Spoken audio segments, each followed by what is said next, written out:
वासुदेवाय। ओम नमो भगवते वासुदेवाय।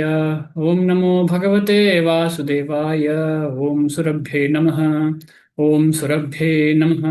ओम सुरभ्ये नमः। मूकं करोति वाचालं पङ्गुं लङ्घायते गिरिं यत्कृपातमहं वन्दे श्रीगुरुं दीनतारिणं श्रीचैतन्यमीश्वरं परमानन्दमाधवं। नमो विष्णुपादाय कृष्णप्रेष्ठाय उत्तराय ಶಿವಾಯಾಂ ಸದಾ ನಿವೇದಿತಾತ್ಮಪಾದಾರ್ಥ ಪರಮಾಶಿನಿ ವಿಚಾರಣೆ. ಹರೇ ಕೃಷ್ಣ ಎಲ್ರಿಗೂ. ನಾವು ನಿನ್ನೆ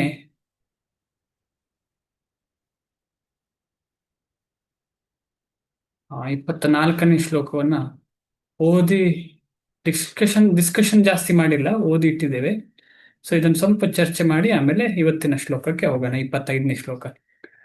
ಈ ಶ್ಲೋಕ ಏನ್ ಹೇಳ್ತದೆ? 24ನೇ ಶ್ಲೋಕ: ಬ್ರಹ್ಮಾರ್ಪಣಂ ಬ್ರಹ್ಮ ಹವಿಹಿ ಬ್ರಹ್ಮಾಗ್ನೌ ಬ್ರಹ್ಮಣಾಹುತಂ ಬ್ರಹ್ಮ ಏವ ತೇನ ಗಂತವ್ಯಂ ಬ್ರಹ್ಮ ಕರ್ಮ ಸಮಾಧಿನ.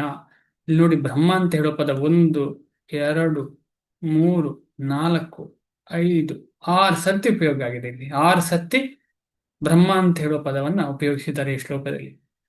ಆಮೇಲೆ ಆ ಬ್ರಹ್ಮ ಯಾರು ಅಂತ ಹೇಳಿದ್ರೆ ಪರಬ್ರಹ್ಮನನ್ನ ನಾವು ತಗೊಳ್ಬೇಕು. ಆಗ್ಲೇ ನಮಗೆ ಈ ಕಲಿಯುಗಕ್ಕೆ ಅಥವಾ ಯಾವುದೇ ಯುಗಕ್ಕೆ ಯಾರಿಗೆ ಎಲ್ಲಿಗೆ ತಲುಪಬೇಕು, ನಾವು ಪರಮೋತ್ತಮ ಪರಮಪುರುಷನಾದ ಕೃಷ್ಣನಲ್ಲಿ ಹೋಗ್ಬೇಕು. ಆದ ಕಾರಣ ಈ ಬ್ರಹ್ಮ ಅಂತ ಹೇಳುವುದನ್ನ ಶ್ರೀಲ ಪ್ರಭುಪಾದರು ಕೃಷ್ಣ ಅಂತ ಹೇಳುವ ರೀತಿಯಲ್ಲಿ ನಮಗೆ ಅರ್ಥ ಮಾಡಿಸ್ತಾ ಇದ್ದಾರೆ.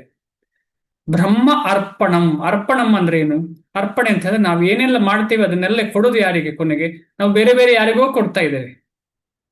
ಯಾರೋ ಬಂದವರಿಗೆ ಕೊಡ್ತಿದ್ದೇವೆ, ಹೋದವರಿಗೆ ಕೊಡ್ತಿದ್ದೇವೆ, ಎಲ್ಲ ಮಾಡ್ತಿದ್ದೇವೆ. ಆದ್ರೆ ನಿಜವಾಗಿ ಕೊಡ್ಬೇಕಾದ್ದು ಯಾರಿಗೆ? ನಾವು ಭಗವಂತನಿಗೆ.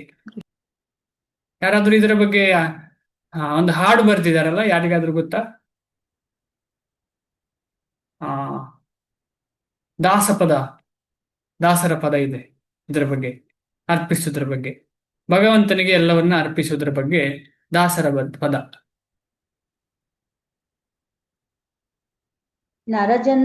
ನರಜನ್ಮ ಬಂದಾಗ ನಾಲಿಗೆ ಇರುವಾಗ ಕೃಷ್ಣ ಎನ್ನಬಾರದೆ. ಪ್ರಭು, ಅದು ಕರೆಕ್ಟ್. ಬಟ್ ಇಲ್ಲಿ ಎಲ್ಲವನ್ನ ಭಗವಂತನೇ ಕೊಟ್ಟದನ್ನು ನಾವು ಭಗವಂತನಿಗೆ ಅರ್ಪಿಸುವುದನ್ನ ಏನ್ ಹೇಳ್ತಾರೆ? ಕೆರೆಗೆ ಚೆಲ್ಲಿ, ಕೆರೆಯ ನೀರನ್ನು ಕೆರೆಗೆ ಚೆಲ್ಲಿ ವರವ ಪಡೆದವರಂತೆ ಕಾಣಿಸುವುದು ತಾನೇ. ಕರೆಕ್ಟ್. ಕೆರೆಯ ನೀರನ್ನು ಕೆರೆಗೆ ಚೆಲ್ಲಿ. ಅದ ಕಾರಣ ನಾವು ಬೇರೆ ಎಲ್ಲೋ ಚೆಲ್ತಾ ಇದ್ದೇವೆ. ಅದು ಎಲ್ಲೇ ಚೆಲ್ಲಿದ್ರು ಕೂಡ ಅದು ಕೊನೆಗೆ ಭಗವಂತನಿಗೆ ಹೋಗುವುದು ಅದು ಆಕ್ಚುಲಿ. ಆದ್ರೆ ಆ ಭಾವ ಇಂಪಾರ್ಟೆಂಟು. ಆ ಭಾವದಿಂದ ಭಗವಂತನಿಗೆ ನೇರ ಕೊಡೋದು ತುಂಬಾ ಇಂಪಾರ್ಟೆಂಟ್. ಆ ಭಗವಂತನಿಗೆ ನೇರ ಕೊಡೋದು ತುಂಬಾ ಇಂಪಾರ್ಟೆಂಟ್. ಎಲ್ಲ ಭಾವದ ಆಟ, ಎಲ್ಲ ನಮ್ಮ ಭಾವ. ಯಾಕೆ ಆ ಭಾವದ ಆಟ ಅಂತ ನಿನ್ನೆ ಕೂಡ ನಾವು ಚರ್ಚೆ ಮಾಡಿದ್ದೇವೆ. ಯಾಕೆಂತ ಹೇಳಿದ್ರೆ ಭಾವ ಅಂತ ಹೇಳಿದ್ರೆ ಎಲ್ಲಿ ಇರುವಂಥದ್ದು? ಮನೋಬುದ್ಧಿ ಅಹಂಕಾರದಲ್ಲಿ ಇರುವಂಥದ್ದು, ಈ ಚೇತನದಲ್ಲಿ ಇರುವಂಥದ್ದು. ಅದನ್ನು ಬದಲಾವಣೆ ಮಾಡುವ ಉದ್ದೇಶವೇ ಈ ಬ್ರಹ್ಮಾರ್ಪಣದ ಉದ್ದೇಶ. ಬ್ರಹ್ಮ ಹವಿಹಿ ಬ್ರಹ್ಮ ಅಗ್ನೌ ಬ್ರಹ್ಮಣ ಹುತಂ ಬ್ರಹ್ಮೈವ ತೇನ ಗಂತವ್ಯಂ ಬ್ರಹ್ಮ ಕರ್ಮ ಸಮಾಧಿನ. ಬ್ರಹ್ಮ ಹವಿಹಿ. ಹವಿ ಅಂತ ಹೇಳಿದ್ರೆ ಅಂದ್ರೆ ಹವಿಸ್ಸು. ಹವಿಸ್ಸಿಗೆ ಏನು ಹೇಳಿದ್ದಾರೆ ಇಲ್ಲಿ? ಆಜ್ಯ ಅಥವಾ ಈ ಹೋಮಕುಂಡಕ್ಕೆ ಕೊಡುವಂತಹ ಹವಿಸ್ಸು. ಯಾವುದೇ ಇರ್ಬೋದು, ತುಪ್ಪ ಇರ್ಬೋದು, ಏನೇ ಇರ್ಬೋದು, ದವಸ ಧಾನ್ಯಗಳು ಏನೇ ಇರಲಿ, ಸೀರೆ, ಏನೋ ಒಂದು ಹವಿಸ್ಸು. ಬ್ರಹ್ಮ ಅಗ್ನಿ. ಬ್ರಹ್ಮವೇ ಅಗ್ನಿ. ಅಗ್ನಿ ಯಾರು? ನಿಜವಾಗಿ ನಾವು ನೋಡಿದ್ರೆ ಅಗ್ನಿ ಎಲ್ಲಿಂದ ಬಂತು? ಸೂರ್ಯ ಎಲ್ಲಿಂದ ಬಂತು? ಎಲ್ಲ ಕೃಷ್ಣನಿಂದ ಬಂದದ್ದು. ಆದ ಕಾರಣ ಎಲ್ಲವೂ ಕೃಷ್ಣನೇ ಅಂತ ಹೇಳ್ಬೋದು ಇಲ್ಲಿ. ಅಗ್ನಿ ಅಂತ ಹೇಳಿದ್ರೆ ಯಾರು? ಅಗ್ನಿ ಅಂತ ಹೇಳಿದ್ರೆ ಕೃಷ್ಣನ ನಾಲಗೆ. ಅಂದ್ರೆ ಕೃಷ್ಣನ, ಈಗ ಕೃಷ್ಣ ಅಲ್ಲಿಂದಲೇ ತಗೊಳ್ಳೋದು, ಭಗವಂತ ಅಲ್ಲಿಂದಲೇ ತಗೊಳ್ಳೋದು. ಯಾವುದನ್ನ ನಾವು ಕೊಡ್ತೇವೆ, ಯಜ್ಞದಲ್ಲಿ ಯಾವುದನ್ನು ಕೊಡ್ತೇವೆ, ಅಗ್ನಿ ಮುಖಾಂತರ ಕೃಷ್ಣನಿಗೆ ಹೋಗುತ್ತೆ. ಬ್ರಹ್ಮಾಗ್ನೌ ಬ್ರಹ್ಮಣ ಹುತಂ ಅಂದ್ರೆ ಈಗಾಗ್ಲೇ ನಾವು ಅರ್ಪಿಸಲ್ಪಟ್ಟದ್ದು. ಹವಿ ಅಂತ ಹೇಳಿದ್ರೆ ಅರ್ಪಿಸದೇ ಇರುವಂತದ್ದು. ಹವಿ ಅಂತ ಹೇಳಿದ್ರೆ ಅರ್ಪಿಸ್ಲಿಲ್ಲ, ಅದು ಇನ್ನೂ ಅರ್ಪಿಸ್ಲಿಕ್ಕೆ ನಾವು ಕಾಯ್ತಾ ಇದ್ದೇವೆ. ಹವಿ ಅಂದ್ರೆ ಅರ್ಪಿಸಿದ್ದು. ಇದೆಲ್ಲವೂ ಬ್ರಹ್ಮನಿಗೆ ಹೋಗುವಂಥದ್ದು. ಬ್ರಹ್ಮೈವ ತೇನ ಗಂತವ್ಯಂ. ಆದ ಕಾರಣ ಇವೆಲ್ಲವೂ ಬ್ರಹ್ಮನ ಕಡೆಗೆ ಹೋಗುವಂಥದ್ದು. ಆದ ಕಾರಣ ನಾವು ಮಾಡುವ ಈ ಕೆಲಸ ಎಲ್ಲ ಬ್ರಹ್ಮ ಕರ್ಮ ಸಮಾಧಿನ. ಇದು ತುಂಬಾ ಇಂಪಾರ್ಟೆಂಟ್ ಶ್ಲೋಕ. ಯಾಕೆ ಅಂತ ಹೇಳಿದ್ರೆ ನಮ್ಮ ಇಡೀ ಜೀವನ ಭಗವಂತನ ಕಡೆಗೆ ಹೋಗುವಂತ ಶ್ಲೋಕ ಇದು. ಭಗವಂತನ ಕಡೆಗೆ ಹೇಗೆ ನಮ್ಮ ಪ್ರತಿಯೊಂದು ಚರ್ಯೆ, ಪ್ರತಿಯೊಂದು ಕ್ರಿಯೆ, ಪ್ರತಿಯೊಂದು ಮಾತು, ಭಾವನೆ ಇದೆಲ್ಲವನ್ನ ಹೇಗೆ ನಾವು ಭಗವಂತನ ಕಡೆಗೆ, ಬ್ರಹ್ಮನ ಕಡೆಗೆ ಡೈರೆಕ್ಟ್ ಮಾಡಬಹುದು ಅಂತೇಳಿ. ಈಗ ಚರ್ಚೆ ಆಗಿದೆ ನಿನ್ನೆ, ಯಾರನ್ನೆಲ್ಲ ಬ್ರಹ್ಮ ಅಂತ ಕರಿಬಹುದು ಅಂತ ಹೇಳಿ. ಬ್ರಹ್ಮ ಅಂತ ಹೇಳಿದ್ರೆ 3 ಅಥವಾ 4 ಅಂತ ಹೇಳ್ಬೋದು. ಮುಖ್ಯವಾಗಿ ಆ ಭಗವಂತ ಅಂದ್ರೆ ಭಗವಂತನಲ್ಲಿ 3 ರೀತಿಯ ಸಾಕ್ಷಾತ್ಕಾರ ಮಾಡಬಹುದು ಭಗವಂತನನ್ನ. ಒಂದು ಬ್ರಹ್ಮನ್ ಸಾಕ್ಷಾತ್ಕಾರ, ಎರಡನೆಯದು ಪರಮಾತ್ಮ ಸಾಕ್ಷಾತ್ಕಾರ, ಮೂರನೆಯದು ಸ್ವಯಂ ಭಗವಾನ್ ಕೃಷ್ಣನ ಸಾಕ್ಷಾತ್ಕಾರ. ಈ ರೀತಿಯಲ್ಲಿ 3 ರೀತಿಯ ಸಾಕ್ಷಾತ್ಕಾರ ಆಗತ್ತೆ. ಈ ಎಲ್ಲ ಸಾಕ್ಷಾತ್ಕಾರಗಳು ಬ್ರಹ್ಮನ್ನೆಯ. ಆದ್ರೆ ಅದರಲ್ಲಿ ಉಚ್ಚಕೋಟಿಯಲ್ಲಿ ಇರುವಂಥದ್ದು ಯಾವುದು ಅಂತ ಹೇಳಿದ್ರೆ ಭಗವಾನ್. ಅವರಿಗೆ ಏನ್ ಹೇಳ್ತಾರೆ ಅಂತ ಹೇಳಿದ್ರೆ ಪರಬ್ರಹ್ಮ ಅಂತ ಹೇಳಿ, ಪರಬ್ರಹ್ಮ ಅಂತ, ಪರಮ ಉನ್ನತವಾದ ಅಂತ ಹೇಳಿ ಕೊಟ್ಟಿದಾರಲ್ಲ, ಪರಬ್ರಹ್ಮನಾದಂತಹ ಕೃಷ್ಣನನ್ನ ಹೇಳುವಂಥದ್ದು. ಆಮೇಲೆ ನಾವು ಕೂಡ ಬ್ರಹ್ಮ, ಯಾಕೆಂದ್ರೆ ನಾವು ಕೂಡ ಕೃಷ್ಣನ ಒಂದು ಅಂಗ, ಭಗವಂತನ ಒಂದು ಅಂಗ. ಆದ್ರೆ ಯಾವ ರೀತಿಯ ಅಂಗ? ವಿಭಿನ್ನವಾದ ಅಂಗ, ಭಿನ್ನ, ನಾವು ಹೊರಗೆ ಬಂದಿದ್ದೇವೆ ಆದ ಕಾರಣ. ಅದೇ ರೀತಿಯಲ್ಲಿ ಈ ಪ್ರಕೃತಿ ಮಾತೆಯು ಒಂದು ಅಂಗ. ಆ ಅಂಗ ಏನು? ಈಗ 3 ರೀತಿಯ ಶಕ್ತಿ ಇದೆ ಕೃಷ್ಣನಿಗೆ, ಅಂದ್ರೆ 3 ರೀತಿಯಲ್ಲಿ ಬೇರೆ ಬೇರೆ ಶಕ್ತಿ ಇದೆ. ಆದ್ರೆ ಆ 3 ವಿಂಗಡೆ ಮಾಡಿದ್ದಾರೆ, ಹೆಡ್ಡಿಂಗ್, 3 ಹೆಡ್ಡಿಂಗ್ ಅಲ್ಲಿ ವಿಂಗಡಣೆ ಮಾಡಿದ್ದಾರೆ. 3 ಹೆಡ್ಡಿಂಗ್ ಅಲ್ಲಿ ವಿಂಗಡಣೆ ಮಾಡಿದ್ದಾರೆ. ಅದು ಯಾವುದು? ಯಾರಿಗಾದ್ರೂ ಗೊತ್ತಾ? ಗೊತ್ತಿದೆ ಹೆಚ್ಚಿನವರಿಗೆ? ಹೇಳ್ಬೋದಾ? ಭಗವಂತನ ಶಕ್ತಿ 3 ರೀತಿಯ ಶಕ್ತಿ ಇದೆ. ಎಲ್ಲರಿಗೂ ಗೊತ್ತು 3 ರೀತಿಯ ಭಗವಂತನ ಶಕ್ತಿ. ಅಂತರಂಗ ಶಕ್ತಿ, ಬಹಿರಂಗ ಶಕ್ತಿ, ತಟಸ್ಥ ಶಕ್ತಿ. ಅಂತರಂಗ ಶಕ್ತಿ, ಬಹಿರಂಗ ಶಕ್ತಿ, ಆಮೇಲೆ ತಟಸ್ಥ ಶಕ್ತಿ. ನಾವು ಯಾರು ಭಗವಂತನದ್ದು? ತಟಸ್ಥ. ನಾವು ತಟಸ್ಥ ಶಕ್ತಿ. ತಟಸ್ಥ ಅಂದ್ರೆ ಏನು? ಅಂತರಂಗನೂ ಅಲ್ಲ, ಬಹಿರಂಗ. ಅಂತರಂಗನೂ ಅಲ್ಲ, ಬಹಿರಂಗನೂ ಅಲ್ಲ. ತಟಸ್ಥ ಅಂದ್ರೆ ಏನು? ಕರೆಕ್ಟ್ ಉತ್ತರ. ನಾವು ಮನಸ್ಸು ಮಾಡಿದ್ರೆ ಮೇಲೆ ಏರ್ಬಹುದು, ಇಲ್ಲ ಅಂದ್ರೆ ನಾವು ಭೌತಿಕ ಪ್ರಕೃತಿನಲ್ಲೇ ಸಿಕ್ಕಾಕೊಂಡಿರ್ಬೋದು ಅಂತ. ಹಾ, ಅಲ್ವಾ ಪ್ರಭು? ಕರೆಕ್ಟ್. ತಟದಲ್ಲಿರುವರು ನಾವು. ತಟದಲ್ಲಿ ನೀರಿಗೆ ಬೇಕಿದ್ರು ಹಾರಬಹುದು, ಭೂಮಿಗೆ ಬೇಕಿದ್ರು ಹೋಗಬಹುದು. ನೀರಿನಲ್ಲೂ ಇಲ್ಲ, ಭೂಮಿಯಲ್ಲೂ ಇಲ್ಲದಂತಹ ತ್ರಿಶಂಕು ಸ್ಥಿತಿಯಲ್ಲಿ ಇರುವುದು ಅಂತ ಅರ್ಥ ಅದರದ್ದು. ನಾವೆಲ್ಲ ತ್ರಿಶಂಕು ಸ್ಥಿತಿಯಲ್ಲಿ ಇದ್ದೇವೆ. ಅದಕ್ಕೋಸ್ಕರ ನಮಗೆ ಖುಷಿ ಇಲ್ಲ, ಯಾವತ್ತು ದುಃಖ. ಸ್ವಲ್ಪ ಏನೋ ಸುಖ ಸಿಕ್ಕುವಾಗ ಸುಖ, ದುಃಖ ಸಿಕ್ಕುವಾಗ ಬೇಜಾರು. ಯಾಕೆ ಅಂತ ಹೇಳಿದ್ರೆ ಅದು ತ್ರಿಶಂಕು ಸ್ಥಿತಿಯಲ್ಲಿ ಇರುವಂತಹ ಒಂದು ಪರಿಸ್ಥಿತಿ. ಈಗ ಆಕಾಶದಲ್ಲಿ ಹಾರ್ತಾ ಇರುವಾಗ ಒಂಥರ ಭಯ ಕಾಡ್ತಾ ಇರ್ತದೆ ಮನಸ್ಸಲ್ಲಿ. ಅಯ್ಯೋ ಏನಪ್ಪ ಪೆಟ್ರೋಲ್ ಖಾಲಿ ಆದ್ರೆ ಏನ್ ಮಾಡೋದು, ಅಯ್ಯೋ ಕೆಳಗೆ ಬಿದ್ರೆ ಏನ್ ಮಾಡೋದು. ಎಷ್ಟೇ ಶಕ್ತಿ ಇರೋನಿಗೆ, ಭಗವಂತನ ಬಗ್ಗೆ ಥಿಂಕ್ ಮಾಡದೇ ಇರುವ ಯಾರಿಗಾದ್ರೂ ಸ್ವಲ್ಪ ಭಯ ಇದ್ದೇ ಇರುತ್ತೆ. ನಮ್ಗೆಲ್ರಿಗೂ ಭಯ ಇರುತ್ತೆ. ಯಾಕೆ? ಅದು ತ್ರಿಶಂಕು ಸ್ಥಿತಿ. ಎಲ್ಲಿ ಕೂಡ ನಿಂತಿಲ್ಲ ಗಾಡಿ, ಮೇಲೆ ಓಡ್ತಾ ಇದೆ, ಮೇಲೆ ಇದೆ. ಆದ ಕಾರಣ ಆ ತ್ರಿಶಂಕು ಸ್ಥಿತಿಯಲ್ಲಿ ಯಾವತ್ತೂ ನಮಗೆ ಹೆದರಿಕೆ ಇರುತ್ತೆ. ಆದ ಕಾರಣ ನಾವು ಎಲ್ಲಿಗೆ ಹೋಗ್ಬೇಕು, ಯಾರ ಸೇವೆ ಮಾಡಬೇಕು? ಈ ತ್ರಿಶಂಕುದಿಂದ ನಾವು ನಿಜವಾದ ಸೇವೆ ಮಾಡೋದು ಯಾವಾಗ ಅಂತಂದ್ರೆ ಭಗವಂತನ ದಾಸರಾಗುವಾಗ. ಅದೇ ಇಂಪಾರ್ಟೆಂಟ್. ಆದ ಕಾರಣ ಭಗವಂತನ ಶಕ್ತಿಯಕ್ಕೆ ಅಂತರಂಗ ಶಕ್ತಿ ಅಂತ ಹೇಳ್ತಾರೆ. ಭಗವಂತನ ಇನ್ನೊಂದು ಶಕ್ತಿ ಅದು ಪ್ರಕೃತಿ. ಆ ಪ್ರಕೃತಿ ಯಾಕೆ ಮಾಡಿದ್ದಾರೆ ಅಂತ ಹೇಳಿದ್ರೆ ಅದು ನಮಗೆ ಟ್ರೈನಿಂಗ್ ಕೊಡ್ಲಿಕ್ಕೆ, ನಮಗೆ ಟ್ರೈನಿಂಗ್ ಕೊಟ್ಟು ವಾಪಸ್ ಭಗವಂತನ ಧಾಮಕ್ಕೆ ಕರ್ಕೊಂಡು ಹೋಗ್ಲಿಕ್ಕೆ. ಕ್ಲೀನ್ ಇಲ್ಲದಿದ್ರೆ, ಪ್ಯೂರ್ ಇಲ್ಲದಿದ್ರೆ ನಮ್ಮನ್ನು ಕರ್ಕೊಂಡು ಹೋಗ್ಲಿಕ್ಕೆ ಆಗೋದಿಲ್ಲ. ನಾವು ಮನಸ್ಸಿನಲ್ಲಿ ಭಗವಂತನ ಬಗ್ಗೆ ಈರ್ಷ್ಯೆ ಇಟ್ಟುಕೊಂಡು ಈಚೆ ಬಂದಿದ್ದೇವೆ. ಕಾರಣ ಏನೇ ಇರಲಿ, ಯಾವಾಗ ಬಂದಿದ್ದೇವೆ ಅಂತ ಹೇಳುವ ಉದ್ದೇಶ ಅಲ್ಲ, ಯಾವತ್ತೋ ಬಂದಿದ್ದೇವೆ ನಾವು. ಅಲ್ಲಿಂದ ಬಂದ ನಂತರ ನಮಗೆ ಭಗವಂತನನ್ನು ಮರೆತು ಬಿಟ್ಟಿದ್ದೇವೆ ನಾವು.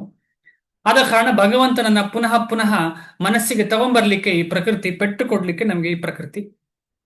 ಅದು ಭಗವಂತನ ಯಾವ ಶಕ್ತಿ? ಯಾವ ಶಕ್ತಿ? ಬಹಿರಂಗ ಶಕ್ತಿ. ಅದೊಂದು ಶಕ್ತಿ. ಈಗ ಹೆಚ್ಚಿನ ಜೀವಗಳೆಲ್ಲ ಮಧ್ಯೆ ಇರುವವರು, ಅಂದ್ರೆ ತಟಸ್ಥ ಶಕ್ತಿ. ಯಾರಿಗಾದ್ರೂ ಗೊತ್ತಾ ಶಿವ ಯಾವ ಶಕ್ತಿ ಅಂತ ಹೇಳಿ? ಶಿವ ದೇವರು ಯಾವ ಶಕ್ತಿ? ಭಗವಂತನ ಯಾವ ಶಕ್ತಿ? ಶಕ್ತಾವತಾರ, ಶಕ್ತಿ ಅವತಾರ.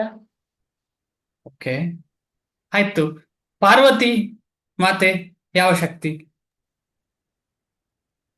ಶಕ್ತಿನೇ. ಪಾರ್ವತಿ ಮಾತೆ ಬಹಿರಂಗ ಶಕ್ತಿ ಅಂತ ನಮಗೆ ಈಗಾಗಲೇ ಗೊತ್ತಾಗಿದೆ. ಪ್ರಕೃತಿ ಅಂತ ಹೇಳಿದ್ರೆ ಪಾರ್ವತಿ ಮಾತೆ ಅಲ್ವಾ? ಅದು ಜೀವಶಕ್ತಿ ಅಲ್ಲ. ಜೀವಶಕ್ತಿ ಅಲ್ಲ, ನೇರವಾಗಿ ನಾವು ಜೀವಶಕ್ತಿ ವಿಭಿನ್ನ, ನೇರವಾಗಿ ಭಗವಂತನ ಸೇವೆ ಮಾಡ್ತಾ ಇರುವಂತಹ ಶಕ್ತಿಯೇ ಪಾರ್ವತಿ ಮಾತೆ. ನೇರವಾಗಿ ಭಗವಂತನ ಸೇವೆ ಯಾವತ್ತು ಮಾಡೋದು. ಆದ ಕಾರಣ ನಾವು ಯಾವತ್ತೂ ಆ ಶಕ್ತಿ ನಮಗೆ ಸಿಗ್ಲಿಕ್ಕೆ ಸಾಧ್ಯವಿಲ್ಲ. ನಾವು ಯಾವತ್ತೂ ಶಿವ ಆಗ್ಲಿಕ್ಕೂ ಸಾಧ್ಯವೇ ಇಲ್ಲ. ಶಿವ ಯಾರು ಅಂತ ಹೇಳಿದ್ರೆ, ಶಿವನಿಗೂ ಭಗವಂತನಿಗೂ ವ್ಯತ್ಯಾಸ ಏನು ಅಂತ ಹೇಳಿದ್ರೆ, ಯಾವುದು ವ್ಯತ್ಯಾಸ? ಶಿವ ಈ ಪ್ರಕೃತಿಯ ಜೊತೆ ಸಂಬಂಧ ಇರುವ ಕಾರಣ, ಈಗ ಹೇಗೆ ಹಾಲು ಹುಳಿಯ ಜೊತೆ ಸಂಬಂಧ ಆಗುವಾಗ ಹೇಗೆ ಅದು ಮೊಸರಾಗತ್ತೋ ಆ ರೀತಿಯಲ್ಲಿ ಬ್ರಹ್ಮ ಸಂಹಿತೆ ಹೇಳುತ್ತೆ ಶಿವನಿಗೂ ಕೃಷ್ಣನಿಗೂ ಇರುವ ವ್ಯತ್ಯಾಸ ಅಷ್ಟೇ. ಎಷ್ಟು ವ್ಯತ್ಯಾಸ? ಪರಿವರ್ತನೆ ಅಷ್ಟೇ. ಪರಿವರ್ತನೆ. ನಾವು ಶಿವ ಆಗ್ಲಿಕ್ಕೆ ಸಾಧ್ಯವೇ ಇಲ್ಲ. ಯಾಕಂದ್ರೆ ಕೆಲವರು ಹೇಳ್ತಾರೆ, ಶಿವ ಶಿವೋಹಂ ಅಂತ ಹೇಳ್ತಾರೆ. ಅದರ ಅರ್ಥ ಏನು? ಶಿವೋಹಂ ಅಂದ್ರೆ ನಾನು ಬ್ರಹ್ಮ ಅಂತ ಹೇಳುವ ಅರ್ಥ. ಅಂದ್ರೆ ನಾನು ಆತ್ಮ ಅಂತ. ಆತ್ಮ ಅಂತ ಹೇಳಿದ್ರೆ ಶಿವ ಅಂದ್ರೆ ಏನಂದ್ರೆ ಅರ್ಥ? ಶವದ ಉಪೋಸಿಟ್ ಅದು. ಶಿವ ಅಂದ್ರೆ ಏನು? ಶವ ಮತ್ತು ಶಿವ ಎರಡು ಒಪೋಸಿಟ್ ಶಬ್ದ. ಈಗ ನಾವು ಪ್ರಕೃತಿ ಅಂತ ಹೇಳುವಾಗ ಪ್ರಕೃತಿಯ ಅಧಿಪತಿ ದೇವತೆ ಪಾರ್ವತಿ ಮಾತೆ. ಅದು ಶಕ್ತಿ. ಪಾರ್ವತಿ ಮಾತೆ ಶಕ್ತಿ, ಪ್ರಕೃತಿ ಶಕ್ತಿ ಅಲ್ಲ ಅಂತ ಹೇಳಿದ್ರೆ ಏನು ಅರ್ಥ ಅದ್ರದ್ದು? ಅದು ಜಡ. ಆ ಜಡತ್ವಕ್ಕೆ ಶಕ್ತಿ ಸಿಗುವುದು ಯಾವಾಗ? ಅದು ಪಾರ್ವತಿ ಮಾತೆಯಿಂದಾಗಿ. ಪಾರ್ವತಿ ಮಾತೆಗೆ ಎಲ್ಲಿಂದ ಸಿಗ್ತದೆ? ಕೃಷ್ಣನಿಂದ. ಮಾಯೆಗೆ ಸಿಗುವಂಥದ್ದು ಅಲ್ಲಿಂದ. ಇಲ್ಲಿ ಈಗ ನಮ್ಮ ಚರ್ಚೆ ಏನು ಅಂತ ಹೇಳಿದ್ರೆ, ಭಗವಂತ ಶಿವ ಹೇಗೆ ಭಿನ್ನ ಅಂತ ಹೇಳಿ ನಮಗೆಲ್ಲ ಅರ್ಥ ಆಯ್ತು. ತುಂಬಾ ಸುಲಭ ಅರ್ಥ ಮಾಡ್ಲಿಕ್ಕೆ. ಆದ ಕಾರಣ ನಾವು ನಿತ್ಯವೂ ಹರೇ ಕೃಷ್ಣ ಮಹಾಮಂತ್ರ ಜಪ ಮಾಡುವಾಗ ನಾವು ಶಿವನನ್ನ ಕೇಳ್ಕೊಳ್ತೇವಾ? ಯಾರಾದ್ರೂ ಕೇಳ್ಕೊಳ್ತೀರಾ? ಶಿವದೇವರ ಅನುಗ್ರಹ ಇಲ್ಲದೆ ಕೃಷ್ಣ ಸಿಗುವುದಿಲ್ಲ. ಯಾರಾದ್ರೂ ನಾವೆಲ್ಲ ಬೇಡ್ಕೊಳ್ತೀವಾ? ಹರೇ ಕೃಷ್ಣ ಹರೇ ಕೃಷ್ಣ. ಹರೇ ಕೃಷ್ಣದಲ್ಲಿ ಶಿವ ಇದ್ದಾರಾ? ಹರೇ ಅಂದರೆ ಶಿವ, ರಾಧೆ. ಅಲ್ಲ, ಹರೇ ಅಂದ್ರೆ ರಾಧಾರಾಣಿ ಮಾತ್ರ. ಶಿವ ಆಗ್ಲಿಕ್ಕೆ ಸಾಧ್ಯವೇ ಇಲ್ಲ. ಓಕೆ. ಬೇರೆ ಎಲ್ಲಿ ಹೇಳ್ತೇವೆ?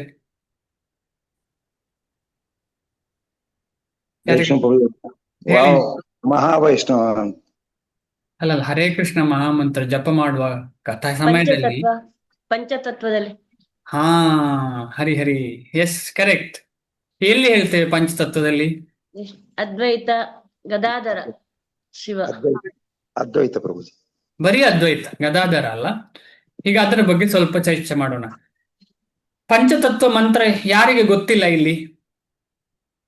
ಯಾರಿಗಾದ್ರೂ ಗೊತ್ತಿಲ್ಲದವ್ರು ಇದ್ರೆ ಕೈ ಎತ್ತಿ. ಇಷ್ಟು ಸಮಯ ಆಗಿ ನಾವು ಹೇಳಿಲ್ಲ, ಅದಕ್ಕೋಸ್ಕರ ನೀವು ಅಲ್ಲಿ ಇಲ್ಲಿ ಕೇಳಿರ್ತೀರಿ. ಯಾರಿಗಾದ್ರೂ ಗೊತ್ತಿಲ್ವಾ? ಮುಜುಗರ ಏನ್ ಬೇಡ. ಯಾರಿಗೆ ಗೊತ್ತಿಲ್ಲ ಪಂಚತತ್ವ ಮಂತ್ರ? ನಿತ್ಯ ನಾವು ಹೇಳ್ತೇವೆ, ಅದಕ್ಕೋಸ್ಕರ ಕೇಳ್ತಾ ಇರೋದು. ನಿತ್ಯ ನಾವು ಈ ಕ್ಲಾಸಲ್ಲಿ ಕೂಡ ಹೇಳ್ತೇವೆ. ಮ್ಯೂಟ್ ಮಾಡ್ಕೊಳ್ಳಿ ಎಲ್ರು. ದಮಯಂತಿ ಮಾತಾಜಿ.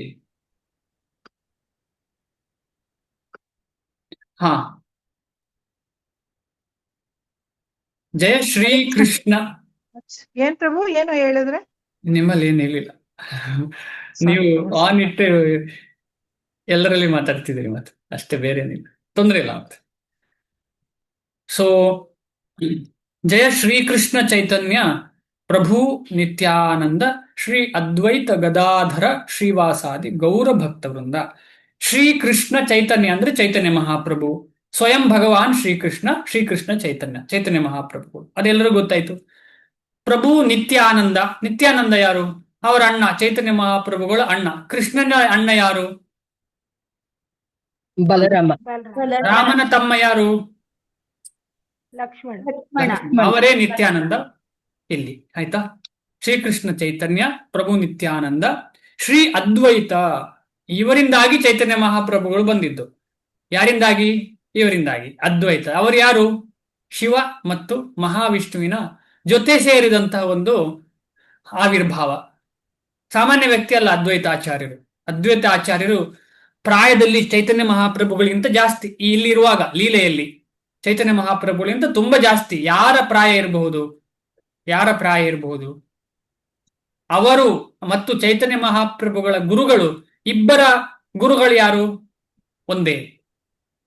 ಚೈತನ್ಯ ಮಹಾಪ್ರಭುಗಳ ಗುರುಗಳು, ಆಮೇಲೆ ಅದ್ವೈತ ಆಚಾರ್ಯರ ಗುರುಗಳು ಒಬ್ರೇ. ಅಂದ್ರೆ ಚೈತನ್ಯ ಮಹಾಪ್ರಭುಗಳ ಗುರುಗಳು, ಅದ್ವೈತ ಆಚಾರ್ಯರ ಗುರುಗಳು ಒಂದೇ. ಯಾರದು? ಮಾಧವೇಂದ್ರ ಪ್ರಭು. ಮಾಧವೇಂದ್ರ ಪುರಿ ಚೈತನ್ಯ ಮಹಾಪ್ರಭುಗಳ ಗುರುಗಳು. ಚೈತನ್ಯ ಮಹಾಪ್ರಭುಗಳ ಗುರುಗಳ ಹೆಸರೇನು? ಈಶ್ವರ ಪುರಿ. ಆಯ್ತಾ? ಈ ಅದ್ವೈತ ಆಚಾರ್ಯರು ಅಂಥ ಮಹಾನ್ ವ್ಯಕ್ತಿ. ಅವರಿಂದಾಗಿಯೇ, ಅದ್ವೈತ ಆಚಾರ್ಯರಿಂದಾಗಿಯೇ, ಅವರು ಮಾಡಿದ ಪೂಜಾ ಕೈಂಕರ್ಯದಿಂದಾಗಿ ನಮಗೆಲ್ಲ ಕಷ್ಟವನ್ನು ನೋಡಿ ಅವರು ಚೈತನ್ಯ ಮಹಾಪ್ರಭು ಬನ್ನಿ ಬನ್ನಿ ಬನ್ನಿ ಅಂತ ಕರೆದಿದ್ದಾರೆ. ಯಾರು? ಶಿವನೇ ಕರೆದದ್ದು. ಆದ ಕಾರಣ ನಾವು ಚೈತನ್ಯ ಮಹಾಪ್ರಭುಗಳನ್ನು, ನಿತ್ಯಾನಂದ ಪ್ರಭುಗಳನ್ನ, ಆಮೇಲೆ ಅದ್ವೈತ ಆಚಾರ್ಯರನ್ನ, ಅದಾದ್ಮೇಲೆ ಶ್ರೀವಾಸಾದಿ ಅಲ್ಲ, ಅದಕ್ಕಿಂತ ಮುಂಚೆ ಶಿವಾಸಾದಿ, ಗದಾಧಾರ, ಶಿವಾಸಾದಿ, ಆ, ಶಿವಾಸಾದಿ, ಗದಾಧರ. ನಾಲ್ಕನೇದು ಗದಾಧರ. ಗದಾಧರ ಯಾರು? ಗದಾಧರ ರಾಧಮ್ಮ, ಹೇಳಿ ಕರೆಕ್ಟ್. ರಾಧಮ್ಮ, ರಾಧಾ ತಾಯಿ, ರಾಧಾ ಮಾತೆ, ರಾಧಾ ರಾಣಿ, ಗದಾಧರ. ಅದಕ್ಕೆ ಕೆಲವು ಕಡೆ ಗೌರ ಗದಾಧರ ದೇವಸ್ಥಾನಗಳು ಕೂಡ ಇದೆ, ಗೌರ ಗದಾಧರ ಅಂತ. ಶ್ರೀವಾಸ ಯಾರು? ಶ್ರೀವಾಸ ಬ್ರಹ್ಮ, ಹ್ಮ್ ಬ್ರಹ್ಮಾಜಿ, ಬ್ರಹ್ಮದೇವರ ಪೂಜೆ ಅಲ್ಲ, ನಾರದ ಪ್ರಭು. ನಾರದ ಮುನಿಗಳು. ಆದ ಕಾರಣ ನಾವು ಪ್ರತಿದಿನ ಜಪ ಮಾಡುವಾಗ ಶಿವರನ್ನು ತಗೊಳ್ತೇವೆ. ವೈಷ್ಣವರು ಕೂಡ ಶಿವ ಇಲ್ಲದೆ ವೈಷ್ಣವ ಆಗ್ಲಿಕ್ಕೆ ಸಾಧ್ಯವೇ ಇಲ್ಲ. ಇಲ್ಲಿ ನಿಜವಾದ ಒಂದು ತತ್ವದಲ್ಲಿ ಶೈವ ವೈಷ್ಣವ ಅಂತಿಲ್ಲ, ಎಲ್ಲವೂ ವೈಷ್ಣವವೇ. ಶೈವ ಏನೇನೋ ಹೇಳ್ತಾರಲ್ಲ, ಬೇರೆ ಬೇರೆ ಯಾವುದು ಇಲ್ಲ, ಒಂದೇ ವೈಷ್ಣವ. ಯಾಕೆಂದ್ರೆ ಬಂದದ್ದೇ ಅಲ್ಲಿಂದ, ಎಲ್ಲರೂ ಬಂದದ್ದೇ ಕೃಷ್ಣನಿಂದ ಎಲ್ಲರೂ. ಇನ್ನೆಂತ ಶೈವ ಅದು ಇದು ಎಲ್ಲ ಹೇಳ್ತೇವಲ್ಲ ನಾವು, ಬೇರೆ ಬೇರೆ ಹೇಳ್ತೇವೆ, ಏನಿಲ್ಲ, ಒಂದೇ. ಯಾಕಂದ್ರೆ ಆ ಒಮ್ಮತ ವೇದದಲ್ಲಿ ಇದೆ, ಆದರೆ ನಾವು ಅದು ಭಿನ್ನತೆಯನ್ನು ಕಂಡು ಭಿನ್ನ ಭಿನ್ನವಾಗಿ ಮಾತಾಡ್ತಿದ್ದೇವೆ. ಈಗ ನಮ್ಮ ಮನೆಗೆ ಬೇರೆ ಬೇರೆ ಹೆಸರು ಕೊಡ್ಬೋದು, ಆದ್ರೆ ನಮ್ಗೆ ಗೊತ್ತು ಅದರ ನಿಜವಾದ ಹೆಸರು ಏನು ಅಂತ ಹೇಳಿ, ಅದು ಕೃಷ್ಣನಿಗೆ ಸಂಬಂಧಪಟ್ಟದ್ದು ಅಂತ ಹೇಳಿ. ಆದ ಕಾರಣ ಆ ಒಮ್ಮತದಿಂದ ನಾವು ಎಲ್ಲ ದೇವಾದಿ ದೇವತೆಗಳನ್ನ ಕಂಡ್ರೆ ಏನಾಗ್ತದೆ ಅಂತ ಹೇಳಿದ್ರೆ ಏನು ಕಷ್ಟವೇ ಆಗೋದಿಲ್ಲ, ಎಲ್ಲ ದೇವಾದಿ ದೇವತೆಗಳನ್ನ. ಆದ್ರೆ ಅದು ಶುದ್ಧ ಭಕ್ತಿಯ ಲೆವೆಲ್ ಅಲ್ಲಿ ಇರುವಂಥದ್ದು. ನಾವು ಆ ಲೆವೆಲ್ ಅಲ್ಲಿ ಇಲ್ಲ. ನಾವು ಆ ಲೆವೆಲ್ ಅಲ್ಲಿ ಇಲ್ಲದ ಕಾರಣ ನಾವೇನ್ ಮಾಡ್ಬೇಕು ಅಂತ ಹೇಳಿದ್ರೆ, ಪ್ರತಿಯೊಂದು ದೇವಾದಿ ದೇವತೆಗಳಲ್ಲಿ ನಾವು ಅಕಸ್ಮಾತ್ ನಾವು ಮನೆಗಳಲ್ಲಿ ಪೂಜೆ ಮಾಡ್ತಿದ್ದೇವೆ ಅಂತ ಆದ್ರೆ, ಹಿಂದೆ ಹೇಳಿದ ರೀತಿಯಲ್ಲಿ ನಾವು ಯಾವತ್ತು ಅವರಲ್ಲೆಲ್ಲರಲ್ಲಿ ಕೇಳಬೇಕಾದ್ದು ಒಂದೇ, ಅದು ಕೃಷ್ಣನ ಶುದ್ಧ ಪ್ರೇಮ ನಂಗೆ ಸಿಗುವ ಹಾಗೆ ಮಾಡ ಭಗವಂತ ಅಂತ ಹೇಳಿ. ಯಾರನ್ನು ನಾವು ಪೂಜೆ ಮಾಡ್ತೇವೆ ಅವರನ್ನು. ಆಗ ಖಂಡಿತವಾಗಿ ಆ ಶುದ್ಧತೆಯಿಂದ ನಾವು ಹೇಳುವಾಗ ಅವರು ಖಂಡಿತವಾಗಿ, ಈಗ ಹೇಗೆ ಶಿವದೇವರು ಶುದ್ಧ ರೀತಿಯಲ್ಲಿ ಶಿವದೇವರ ಭಕ್ತರು ಪೂಜೆ ಮಾಡುವಾಗ ಶಿವದೇವರು ಖಂಡಿತವಾಗಿ ಅವರನ್ನ ಕೃಷ್ಣನ ಕಡೆ ಕರ್ಕೊಂಡು ಹೋಗ್ತಾರೆ. ಅದೇ ರೀತಿ ಎಲ್ಲಾ ದೇವಾದಿ ದೇವತೆಗಳಿಗೆ ರೆಸ್ಪಾನ್ಸಿಬಿಲಿಟಿ ಇದೆ, ಅದೇ ರೆಸ್ಪಾನ್ಸಿಬಿಲಿಟಿ. ಆದ ಕಾರಣ ನಾವು ಏನು ಹೆದರುವ ಅಗತ್ಯ ಇಲ್ಲ. ಈ ಕ್ಲಾರಿಟಿ ಆಫ್ ಥಾಟ್ ತುಂಬಾ ಇಂಪಾರ್ಟೆಂಟ್. ಆದ ಕಾರಣ ಇಲ್ಲಿ ಏನ್ ಹೇಳ್ತಾ ಇದೆ? ಸೇಮ್ ಹೇಳ್ತಾ ಇದೆ. ಬ್ರಹ್ಮಾರ್ಪಣಂ ಬ್ರಹ್ಮ ಹವಿಹಿ ಬ್ರಹ್ಮಾಗ್ನೌ ಬ್ರಹ್ಮಣಾಹುತಂ ಬ್ರಹ್ಮೈವತೇನ ಗಂತವ್ಯಂ. ಅಕಸ್ಮಾತ್ ನಮಗೆ ಆ ಭಾವನೆ ಇಲ್ಲದೆ ಮಾಡಿದ್ರು ಕೂಡ ಹೋಗುದು ಭಗವಂತನಿಗೆ. ಆದ್ರೆ ಭಗವಂತ ಭಾವಗ್ರಾಹಿ. ಸುಮ್ಮನೆ ಹಾಗೆ ಬಂದದನ್ನು ಲೆಕ್ಕ ಕೇಳುದಿಲ್ಲ. ಅರ್ಥ ಆಗ್ತಾ ಇದೆಯಲ್ಲ? ಎಲ್ಲ ಕಡೆ ಹೋಗುದು ಕೃಷ್ಣನಿಗೆ, ಆದ್ರೆ ಲೆಕ್ಕದಲ್ಲಿ ಇಡುದಿಲ್ಲ. ಇಗ್ನೋರ್ ಮಾಡ್ತಾರೆ ಕೃಷ್ಣ ಎಲ್ಲರಿಗೂ ಸಮಾನ, ಆದ್ರೆ ಭಾವ ಇಲ್ಲದವರಿಗೆ ಸಮಾನ ಅಲ್ಲ. ಅದಕ್ಕೋಸ್ಕರ ಎಲ್ಲ ಭಗವದ್ಗೀತೆಯಲ್ಲಿ ನಾವು ನೋಡೋದು ಭಕ್ತಿ ಭಕ್ತಿ ಭಕ್ತಿ. ಭಕ್ತಿ ಅಂದ್ರೆ ಏನು?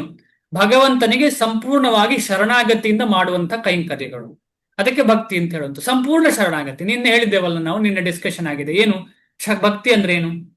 ನಿನ್ನ ಅಷ್ಟು ದೊಡ್ಡ ಚರ್ಚೆ ಮಾಡಿದ್ದೇವೆ ಭಕ್ತಿಯ ಬಗ್ಗೆ. ಏನದು? ಚೈತನ್ಯ ಮಹಾಪ್ರಭು ಕೇಳ್ಕೊಳ್ತಿದಾರಲ್ಲ ಕೃಷ್ಣನ ಹತ್ರ, ನನಗೆ ಇದೇ ಕೊಡು, ಜನ್ಮ ಜನ್ಮಗಳಲ್ಲಿ ಇದೇ ಕೊಡು. ಯಾವುದನ್ನ ಕೇಳ್ತಿದ್ದಾರೆ?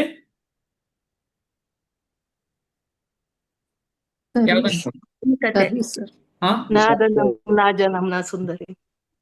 ಅಲ್ಲ, ಯಾವ ರೀತಿಯದ್ದ? ಏನು ನಧನಂ, ನ ಜನಂ ನಮ್ಮ ಜನ್ಮನಿ ಜನ್ಮನಿ. ಹಾ ಜನ್ಮನಿ ಜನ್ಮನಿ ಏನ್ ಕೇಳ್ತಾರೆ? ಜನ್ಮ ಜನ್ಮಕ್ಕೆ ಏನ್ ಕೇಳ್ತಿದ್ದಾರೆ? ಆಸ್ತಿ ಕೊಡು, ಅಂತಸ್ತು ಕೊಡು ಅಂತ ಹೇಳ್ತಿದ್ದಾರೆ. ಅಲ್ಲ, ಆಸ್ತಿ ಬೇಡ ಅಂತಸ್ತು ಬೇಡ ಹೇಳ್ತಿದಾರ?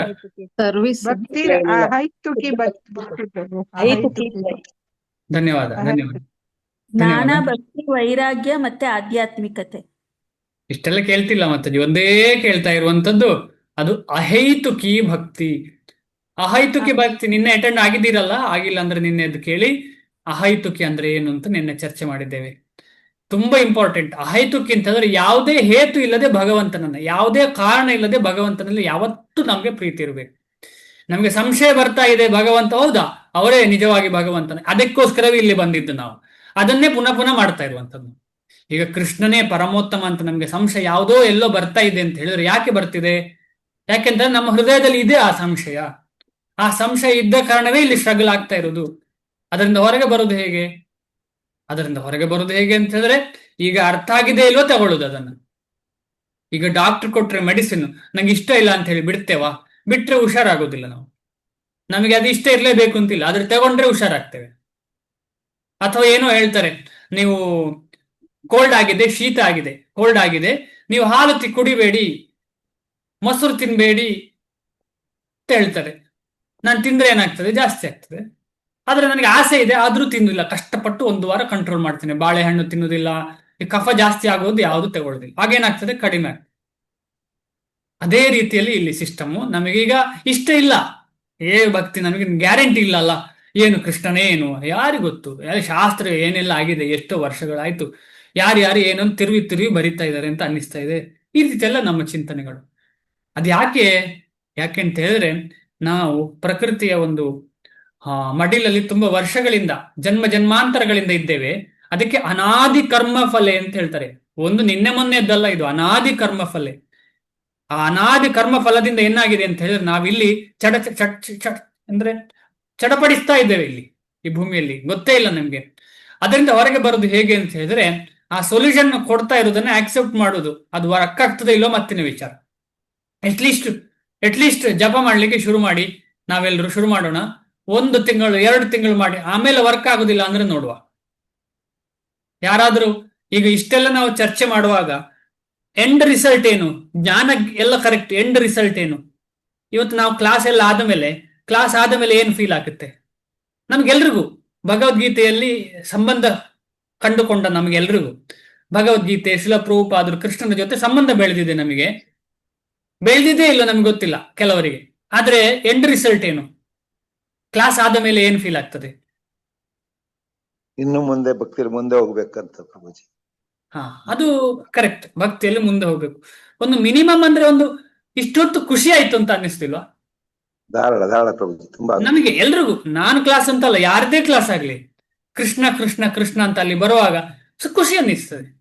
ಆಧ್ಯಾತ್ಮಿಕತೆ ಬಿಡಿ, ನಾವೆಲ್ಲ ಬಿಡುವ ಆಧ್ಯಾತ್ಮಿಕ ಅಲ್ಲೇ ಒಂದು ರೀತಿ ಖುಷಿ ಅನ್ನಿಸ್ತದೆ ನಮ್ಗೆಲ್ಲರಿಗೂ. ಇಷ್ಟು ಸಲ ಚೆನ್ನಾಗಿದೆಯಲ್ಲ. ಹರೇ ಕೃಷ್ಣ ಪ್ರಭು. ಹರೇ ಕೃಷ್ಣ ಯಾವುದೇ ಪ್ರಭು. ರೀತಿ ತಲೆನಲ್ಲಿ ಯೋಚನೆಗಳು ಬರಲ್ಲ. ಆರಾಮಾಗಿತ್ತು ಕ್ಲಾಸ್. ಇವತ್ತು ಒಂಥರ ಕೃಷ್ಣನ್ ಬಗ್ಗೆನೇ ಯೋಚನೆ ಮಾಡ್ದು ಅಂತ ಇರುತ್ತೆ ಪ್ರಭು. 1 ಗಂಟೆ ಕೃಷ್ಣನ ಬಗ್ಗೆ ಯೋಚನೆ ಮಾಡಿದ ಹಾಗೆ ಆಯ್ತಲ್ಲ ನಮ್ಗೆ. ಎಷ್ಟು ಖುಷಿ ಸಿಕ್ತು. ತುಂಬಾ ಹರೇ ರಿಸಲ್ಟ್ ಕೃಷ್ಣ ಇಲ್ಲೇ ಪ್ರಭು. ಇದೆ, ನಾವು ರಿಸಲ್ಟ್ ಅನ್ನು ನೋಡ್ತಿಲ್ಲ. ನಾವು ಅದಕ್ಕೇನ್ ಹೇಳ್ತಾರೆ, ಕೃತಾರ್ಥರಾಗ್ಬೇಕು ಅಂತ ಹೇಳ್ತಾರಲ್ಲ, ಅದು ಕರೆಕ್ಟ್ ಅಲ್ಲ ವರ್ಡ್? ಹೌದು ಪ್ರಭುಜಿ. ಹೌದು. ಕೃತಾರ್ಥರಾಗ್ಬೇಕು. ನಮ್ಗೆ ಹೌದು ಸಿಕ್ಕಿದ್ ಪ್ರಭು. ನಮ್ಗೆ ಸಿಕ್ಕಿದ್ರಲ್ಲಿ ಬೆಲೆ ಇಲ್ಲ. ನಮಗೆ ಎಷ್ಟು ಸಿಕ್ಕಿದೆ ನಮಗೆ ಅಂತ ಹೇಳಿದ್ರೆ ನಮ್ಗೆ ಗೊತ್ತೇ ಇಲ್ಲ. ನಾವು ಅದಕ್ಕೆ ಕ್ವಾಲಿಫಿಕೇಶನ್ ಇದೆಯೋ ಇಲ್ವೋ, ಆದ್ರೆ ನಮ್ಗೆ ಸಿಕ್ಕಿದೆ ಈಗಾಗ್ಲೇ. ಆದ ಕಾರಣ ಆ ಸಿಕ್ಕಿದ್ದನ್ನು ನಾವು ಯಾವತ್ತೂ ಲೈಟ್ ಆಗಿ ನೋಡಬಾರ್ದು. ತುಂಬಾ ಸೀರಿಯಸ್ ವಿಚಾರ ಇದು. ಅದು ಲೈಟ್ ಆಗಿ ನೋಡಿ ಈಗ ಅದು ನಾವೆಲ್ಲರೂ, ನಾನು ಕೂಡ, ಎಲ್ಲರೂ ಕೂಡ ಎಲ್ಲ ವಿಚಾರವನ್ನ ಲೈಟ್ ತಗೊಳ್ತಾ ಇದ್ದೇವೆ. ಆದ್ರೆ ಇದು ಲೈಟ್ ತಗೊಳ್ಳೋ ವಿಚಾರವೇ ಅಲ್ಲ, ಇದು ಸೀರಿಯಸ್ ವಿಚಾರ. ಯಾಕಂತ ಹೇಳಿದ್ರೆ, ನೆನ್ನೆ ಹೇಳಿದ ಹಾಗೆ ನಾವು ಕೊನೆ ಉಸಿರು ತೆಗೊಳ್ಳುವಾಗ ನಮ್ಮ ಸೂಕ್ಷ್ಮ ಶರೀರದ ಜೊತೆ ಏನು ಹೋಗುದು ಅಂತ ಹೇಳಿದ್ರೆ ಸಂಸ್ಕಾರ.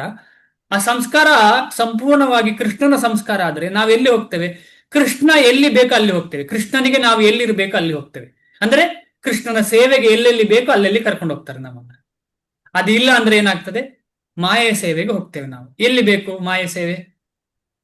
ಒಳ್ಳೆ ಕೆಲಸ ಮಾಡಿದ್ರೆ ಸ್ವರ್ಗಕ್ಕೆ ಕರ್ಕೊಂಡು ಹೋಗ್ತಾರೆ, ಕೆಟ್ಟ ಕೆಲಸ ಮಾಡಿದ್ರೆ ನರಕಕ್ಕೆ. ಅಲ್ಲೆಲ್ಲ ಮಾಯೆ ಸೇವೆಯೇ ಮಾಡುವಂಥದ್ದು. ಕೃಷ್ಣನ ಸೇವೆ ಮಾಡಬೇಕು ಅಂತ ಹೇಳಿದ್ರೆ ನಾವು ಕೃಷ್ಣನ ಬಗ್ಗೆ ಆ ಒಂದು ಯೋಚನಾ ಲಹರಿಯನ್ನ ಪರಿವರ್ತನೆ ಮಾಡಬೇಕು ಅಷ್ಟೇ. ಸಿಂಪಲ್ ವಿಷಯ, ಸಿಂಪಲ್ ವಿಷಯ, ಆದ್ರೆ ಸ್ವಲ್ಪ ಕಷ್ಟ. ಸ್ವಲ್ಪ ಕಷ್ಟ ಯಾಕೆ ಅಂತ ಹೇಳಿದ್ರೆ ನಾವು ಯಾಕೆ ಸ್ವಲ್ಪ ಕಷ್ಟ, ಯಾರಾದ್ರೂ ಹೇಳ್ಬೋದಾ? ಸ್ವಲ್ಪವೇ ಕಷ್ಟ ಇದು. ಈ ಭಕ್ತಿ ಅಂತ ಹೇಳಿದ್ರೆ ಸ್ವಲ್ಪವೇ ಕಷ್ಟ. ಯಾಕೆ ಅದು ಸ್ವಲ್ಪ ಕಷ್ಟ? ನಾವು ಮಾಯೆಗೆ ಇಟ್ಕೊಂಡಿದ್ದೀವಿ ಆಲ್ರೆಡಿ, ಅದಕ್ಕೆ. ಭೌತಿಕ ಲೋಕದಲ್ಲಿ ಇದ್ದೀವಿ, ಪರಮಾತ್ಮನ ಬಿಟ್ಟು ಇಲ್ಲಿಗೆ ಬಂದಿದ್ದೇವಲ್ಲ, ಅದುವೇ ನಮಗೆ ಕಷ್ಟ ಅಂತ ಹೇಳ್ಬೋದು. ನಮ್ಮ ಕರ್ಮವನ್ನು ಇಟ್ಕೊಂಡು ಬಂದದಲ್ಲ. ಓಕೆ, ಹರೇ ಕೃಷ್ಣ ಪ್ರಭು, ಹರೇ ಕೃಷ್ಣ ಪ್ರಭು. ಮನಸ್ಸನ್ನ ಮಾಯ ಕೈಗೆ ಕೊಡಬಾರ್ದು. ಮನಸ್ಸನ್ನ ಸಾಕೋದು ತುಂಬಾ ಕಷ್ಟ. ಅದನ್ನ ಪ್ರಿಪೇರ್ ಮಾಡ್ಬೇಕು ಅಂದ್ರೆ ನಾವು ಸದಾ ಓಕೆ, ತಂದೆ ಜೊತೆ ಜನ್ಮ ಭಗವಂತನ ಜೊತೆ ಜನ್ಮಗಳಿಂದ ಮಾಯೆಗೆ ಅಧೀನವಾಗಿ ಇದ್ದೀವಿ. ಇನ್ನು ನಾವು ದೇವರಿಗೆ ಅಧೀನವಾದ್ರೆ ನಮ್ದು ಒಳಗಿನ ಇದು ಕ್ಲಿಯರ್ ಆಗುತ್ತೆ.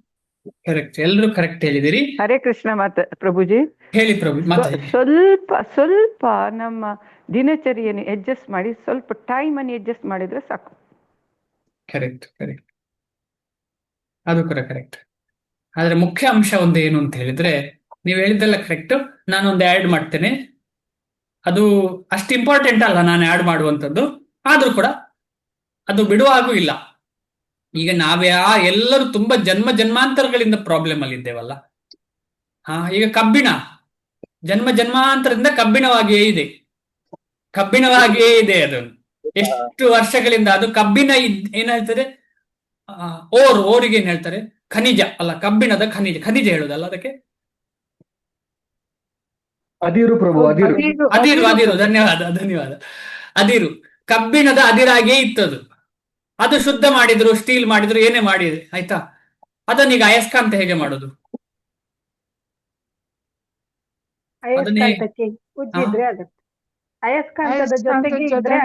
ಅಯಸ್ಕಾಂತದ ಜೊತೆಯಲ್ಲೇ ಇದ್ರೆ ಅದು ಅಯಸ್ಕಾಂತವಾಗಿ ಪರಿವರ್ತನೆ ಆಗ್ತದೆ ಅಲ್ವಾ? ನಮಗೆಲ್ಲ ಶಿಲ ಪ್ರಭುಪಾದರು ಕೊಟ್ಟ ಉದಾಹರಣೆ ಇದು, ಎಲ್ರಿಗೂ ಗೊತ್ತು. ಇಲ್ಲಿ ಅಯಸ್ಕಾಂತ ಯಾವುದು? ಕೃಷ್ಣ ಭಕ್ತಿ. ಇಲ್ಲ, ಕೃಷ್ಣ ಭಕ್ತಿ ಯಾವತ್ತೂ ಇದೆ. ಭಕ್ತರ ಸಂಘ, ಅದೇ ಇಂಪಾರ್ಟೆಂಟ್. ಕೃಷ್ಣ ಭಕ್ತಿ ಯಾವತ್ತೂ ಇದೆ. ಕೃಷ್ಣ ಭಕ್ತಿಗೇನು ಕಮ್ಮಿನ? ಎಲ್ಲ ಯುಗಗಳಲ್ಲೂ ಇತ್ತು ಕೃಷ್ಣ ಭಕ್ತಿ, ಆದ್ರೆ ಸಿಕ್ಕಿಲ್ಲ, ಎಲ್ರಿಗೂ ಸಿಕ್ಕಿಲ್ಲ. ಎಲ್ಲರಿಗೂ ಸಿಗ್ಲಿಕ್ಕೆ ಕಾರಣ ಯಾರು? ಭಕ್ತರು. ಭಕ್ತರಲ್ಲಿ ಮೇನ್ ಭಕ್ತ ಯಾರು?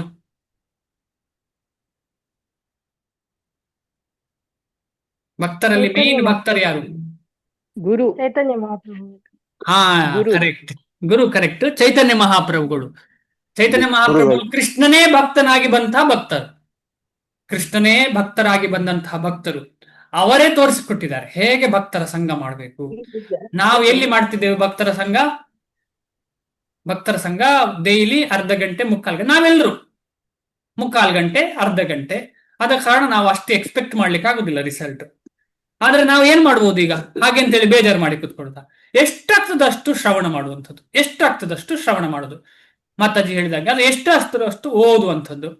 ಈ ರೀತಿಯಲ್ಲೆಲ್ಲ ಮಾಡುವಾಗ ಏನಾಗ್ತದೆ ಅಂತಂದ್ರೆ ಸದಾ ಸಂಪರ್ಕದಲ್ಲಿ ಇರ್ತೇವೆ ಕೃಷ್ಣ ಮತ್ತು ಕೃಷ್ಣನಿಗೆ ಸಂಬಂಧಪಟ್ಟ ವಿಚಾರದಲ್ಲಿ. ಆ ರೀತಿಯಲ್ಲಿ ನಾವು ಕಬ್ಬಿಣವಾದವರು ಅಯಸ್ಕಾಂತವಾಗಿ ಭಗವಂತನ ಕಡೆಗೆ ಹೋಗ್ಲಿಕ್ಕೆ ಸಾಧ್ಯ. ಇಲ್ಲದ್ರೆ ಕಬ್ಬಿಣವಾಗಿಯೇ ಉಳಿಬೇಕು. ತುಂಬಾ ಇಂಪಾರ್ಟೆಂಟ್ ವಿಚಾರ. ನಾವೆಲ್ಲ ಸೇರ್ತಾ ಇರುವಂಥದ್ದು ಅರ್ಧ ಗಂಟೆ ಆಗ್ಲಿ, 1 ಗಂಟೆ ಆಗ್ಲಿ, ಮುಕ್ಕಾಲು ಗಂಟೆ ಆಗ್ಲಿ, ಅದರ ಎಫೆಕ್ಟ್ ಎಷ್ಟು ಇದೆ ಅಂತ ನಮ್ಗೆ ಗೊತ್ತಿಲ್ಲ. ನಮ್ಗೆ ಅದನ್ನ ಎಫೆಕ್ಟ್ ಅಳಿಲಿಕ್ಕೂ ಸಾಧ್ಯ ಇಲ್ಲ ನಮ್ಗೆ. ಯಾಕೆಂದ್ರೆ ಇದು ನಮ್ಗೆ ಭಾಗ್ಯದಿಂದ ಸಿಕ್ಕಿರುವಂಥದ್ದು. ಇದಕ್ಕೆ ಎಷ್ಟು ಲೆಕ್ಕ ಹಾಕ್ಲಿಕ್ಕೂ ಸಾಧ್ಯ ಇಲ್ಲ, ಯಾವ ವಿಚಾರದಲ್ಲೂ ಲೆಕ್ಕ ಹಾಕ್ಲಿಕ್ಕೆ ಸಾಧ್ಯ. ಮುಂದೆ ಹೋಗೋಣ. ಶ್ಲೋಕ 25. ದೈವಮೇವಾಪರೇ ಯಜ್ಞಂ ಯೋಗಿನಃ ಪರ್ಯುಪಾಸತೆ ಬ್ರಹ್ಮಾಜ್ಞಾವಪರೇ ಯಜ್ಞಂ ಯಜ್ಞೇನೈವೋಪಜುಹ್ವತಿ. ಹೇಗೆ ಯಜ್ಞ ಮಾಡಬೇಕು ಅಂತ ಬೇರೆ ಬೇರೆ ರೀತಿಯವರು ಯಾವ ರೀತಿಯಲ್ಲಿ ಯಜ್ಞ ಮಾಡ್ತಿದ್ದಾರೆ ಅಂತ ಹೇಳಿ ನಮಗೆಲ್ಲ ಗೊತ್ತಾಗಿ ಆಯ್ತು ಯಾವ ರೀತಿ ಯಜ್ಞ ಮಾಡಬೇಕು ಅಂತ ಹೇಳಿ. ಆದ್ರೆ ಲೋಕದಲ್ಲಿ ಎಲ್ಲರಿಗೂ ಕೃಷ್ಣ ಪ್ರಜ್ಞೆ ಇರಬೇಕು ಅಂತ ಇಲ್ಲಲ್ಲ, ಎಲ್ಲರಿಗೂ ಸಿಕ್ಕಿರ್ತದ? ಇಲ್ಲ. ಆದ ಕಾರಣ ಬೇರೆ ಬೇರೆಯವರು ಯಾವ ಮೆಟ್ಟಿಲಲ್ಲಿ ಇದ್ದಾರೆ ಅಂತ ಕೂಡ ನಮಗೆ ಇದನ್ನು ನೋಡಿದ್ರೆ ಅರ್ಥ ಆಗುತ್ತೆ. ದೈವಂ ಏವ ಅಪರೇ ಯಜ್ಞಂ ಯೋಗಿನಃ ಪರ್ಯುಪಾಸತೆ ಬ್ರಹ್ಮಾಗ್ನೌ ಅಪರೇ ಯಜ್ಞಂ ಯಜ್ಞೇನ ಏವ ಉಪಜುಹ್ವತಿ. ಅನುವಾದ ನೋಡುವಾಗ ಅರ್ಥ ಆಗ್ತದೆ. ಕೆಲವರು ಯೋಗಿಗಳು, ಕೆಲವರು ಮಾತ್ರ, ಅಂದ್ರೆ ಯೋಗಿನ 6ನೇ ಅಧ್ಯಾಯದಲ್ಲಿರುವಂತಹ ಯೋಗಿಗಳಲ್ಲ. 6ನೇ ಅಧ್ಯಾಯದಲ್ಲಿ ಯೋಗಿಗಳು ಯಾರು? ಕೊನೆಯಲ್ಲಿ ಯೋಗಿ ಏನಾಗ್ತಾನೆ? ಕೃಷ್ಣನೇ ಸರ್ವೋತ್ತಮ ಅಂತ ತಗೊಳ್ಳುವವನು ನಿಜವಾದ ಯೋಗಿ ಅಂತ ಹೇಳ್ತಾರೆ. ಯೋಗಿನಾಮಪಿ ಸರ್ವೇಷಾಂ ಮದ್ಗತೇರಂತರಾತ್ಮನ. ಯಾರು ಯೋಗಿ ನನ್ನ ಕಡೆಗೆ ಬರ್ಲಿಕ್ಕೆ ಇಚ್ಛೆ ಪಡ್ತಾನೆ, ಆಮೇಲೆ ಎಲ್ಲರಿಗೂ ನನ್ನ ಬಗ್ಗೆ ಹೇಳ್ತಾನೆ, ಅವನೇ ನನಗೆ ನಿಜವಾದ ಯೋಗಿ ಅವನು ಅಂತ ಹೇಳ್ತಾರೆ ಕೃಷ್ಣ 6ನೇ ಅಧ್ಯಾಯದಲ್ಲಿ. ಅಂತ ಯೋಗಿಗಳ ಬಗ್ಗೆ ಹೇಳ್ತಾ ಇಲ್ಲ ಇಲ್ಲಿ. ಕೆಲವರು ಯೋಗಿಗಳು ಬೇರೆ ಬೇರೆ ಯಜ್ಞಾರ್ಪಣೆಗಳಿಂದ ದೇವತೆಗಳನ್ನು ಪರಿಪೂರ್ಣವಾಗಿ ಆರಾಧಿಸುತ್ತಾರೆ. ನಿಜವಾಗಿ ಶುದ್ಧವಾಗಿ ಅವರನ್ನು ಆರಾಧಿಸಿದ್ರೆ ಏನು ತೊಂದರೆ ಇಲ್ಲ. ಆದ್ರೆ ಹೇಗೆ ಆರಾಧಿಸ್ತೇವೆ ನಾವೆಲ್ಲ? ನಾವು ಹನುಮಾನ್ ದೇವಸ್ಥಾನಕ್ಕೆ ಯಾಕೆ ಹೋಗ್ತೇವೆ? ಹನುಮಾನ್ ದೇವಸ್ಥಾನಕ್ಕೆ ಯಾಕೆ ಹೋಗ್ತೇವೆ? ಹನುಮಾನ್ ದೇವಸ್ಥಾನಕ್ಕೆ ಗ್ರಹಗಳ ದೋಷ ಬಾಧೆ ಇದ್ರೆ ಶನಿವಾರ ಹನುಮಾನ್ ದೇವಸ್ಥಾನಕ್ಕೆ ಹೋಗಿ ಎಣ್ಣೆ ಹಾಕ್ತಾರೆ. ಅದು ಶನಿಗೆ ಅಲ್ವಾ? ಇಲ್ಲ, ಹನುಮಾನನಿಗೂ ಹಾಕ್ತಾರೆ. ಅಲ್ಲೇ ಮುಖ್ಯವಾಗಿ ಶನಿದೇವರಿಗೆ. ಹನುಮಾನ್ಗೆ ಯಾಕೆ ಹೋಗ್ತಾರೆ ಜನರಲಿ? ಬುದ್ಧಿರ್ ಬಲಂ ಯಶೋಧೈರ್ಯಂ ನಿರ್ಭಯತ್ವಂ ಅಲ್ವಾ? ಬಲ, ಮೇನ್ ಬಲ. ಯಾಕೆಂತ ಹೇಳಿದ್ರೆ ಅಲ್ಲಿ ಆಮೇಲೆ ಬ್ರಹ್ಮಚರ್ಯ, ಏನ್ ಹೇಳ್ತಾರೆ, ಜಿಮ್ ಅಲ್ಲ, ಅಖಾಡಗಳಿರ್ತವಲ್ಲ, ಏನ್ ಹೇಳ್ತಾರೆ ಅದಕ್ಕೆ? ನಮ್ಮ ಊರಲ್ಲಿ ಕೂಡ ಇರ್ತದೆ. ಏನ್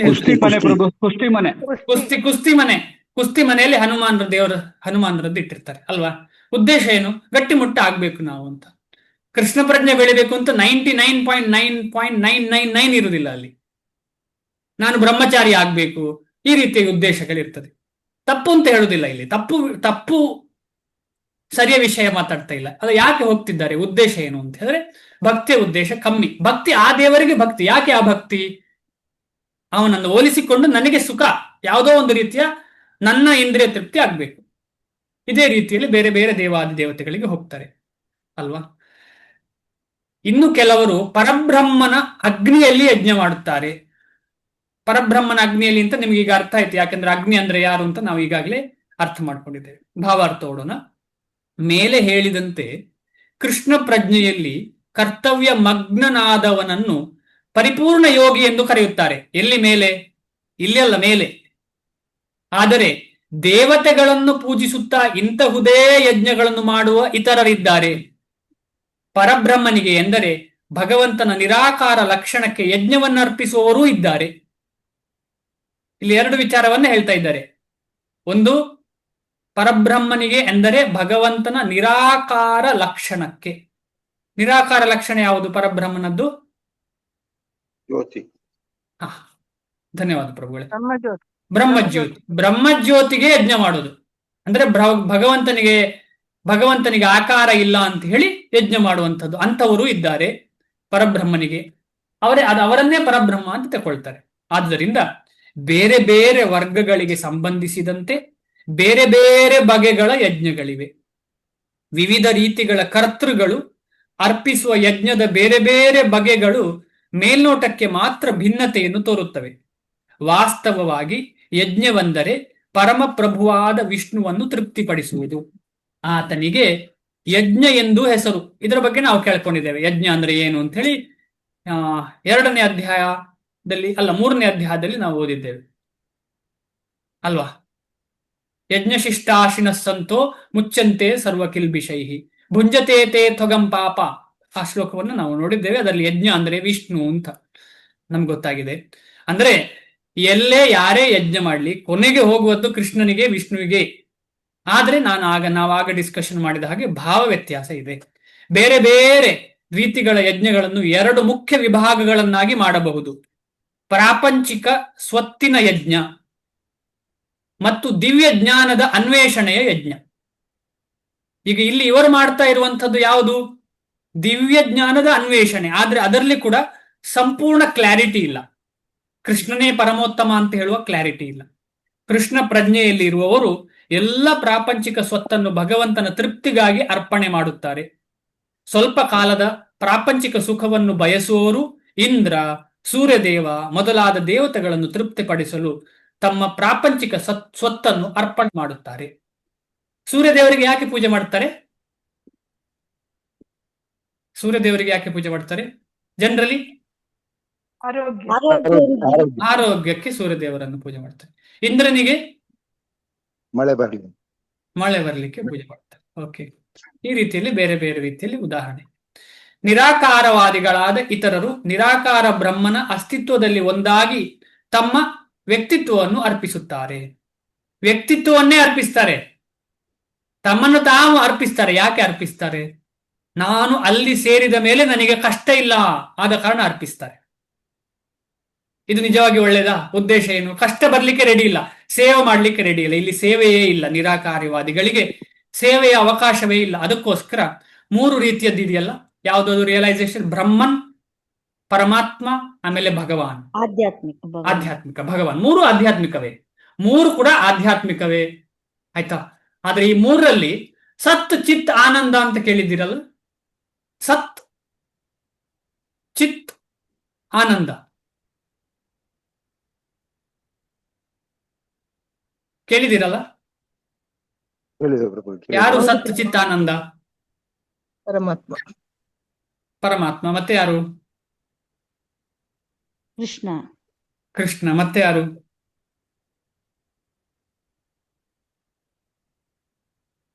ಭಗವದ್ ಭಕ್ತರು. ಎಲ್ಲ ಜೀವಗಳು ಸತ್ ಚಿತ್ ಆನಂದ, ಆದ್ರೆ ಅದರ ಕ್ವಾಂಟಿಟಿ ಕಮ್ಮಿ ಅಷ್ಟೇ. ಭಗವಂತ ಸಂಪೂರ್ಣವಾಗಿ ಸತ್ ಚಿತ್ ಆನಂದ. ಅದು ಬಿಡಿ, ಈಗ ನಾವು ಡಿಸ್ಕಷನ್ ಮಾಡ್ತಾ ಇರೋದು ಬ್ರಹ್ಮನ್, ಪರಮಾತ್ಮ ಮತ್ತು ಭಗವಾನ್ ಅಂತ ಹೇಳುವ 3 ರೀತಿಯ ಆಧ್ಯಾತ್ಮಿಕ ರಿಯಲೈಸೇಷನ್.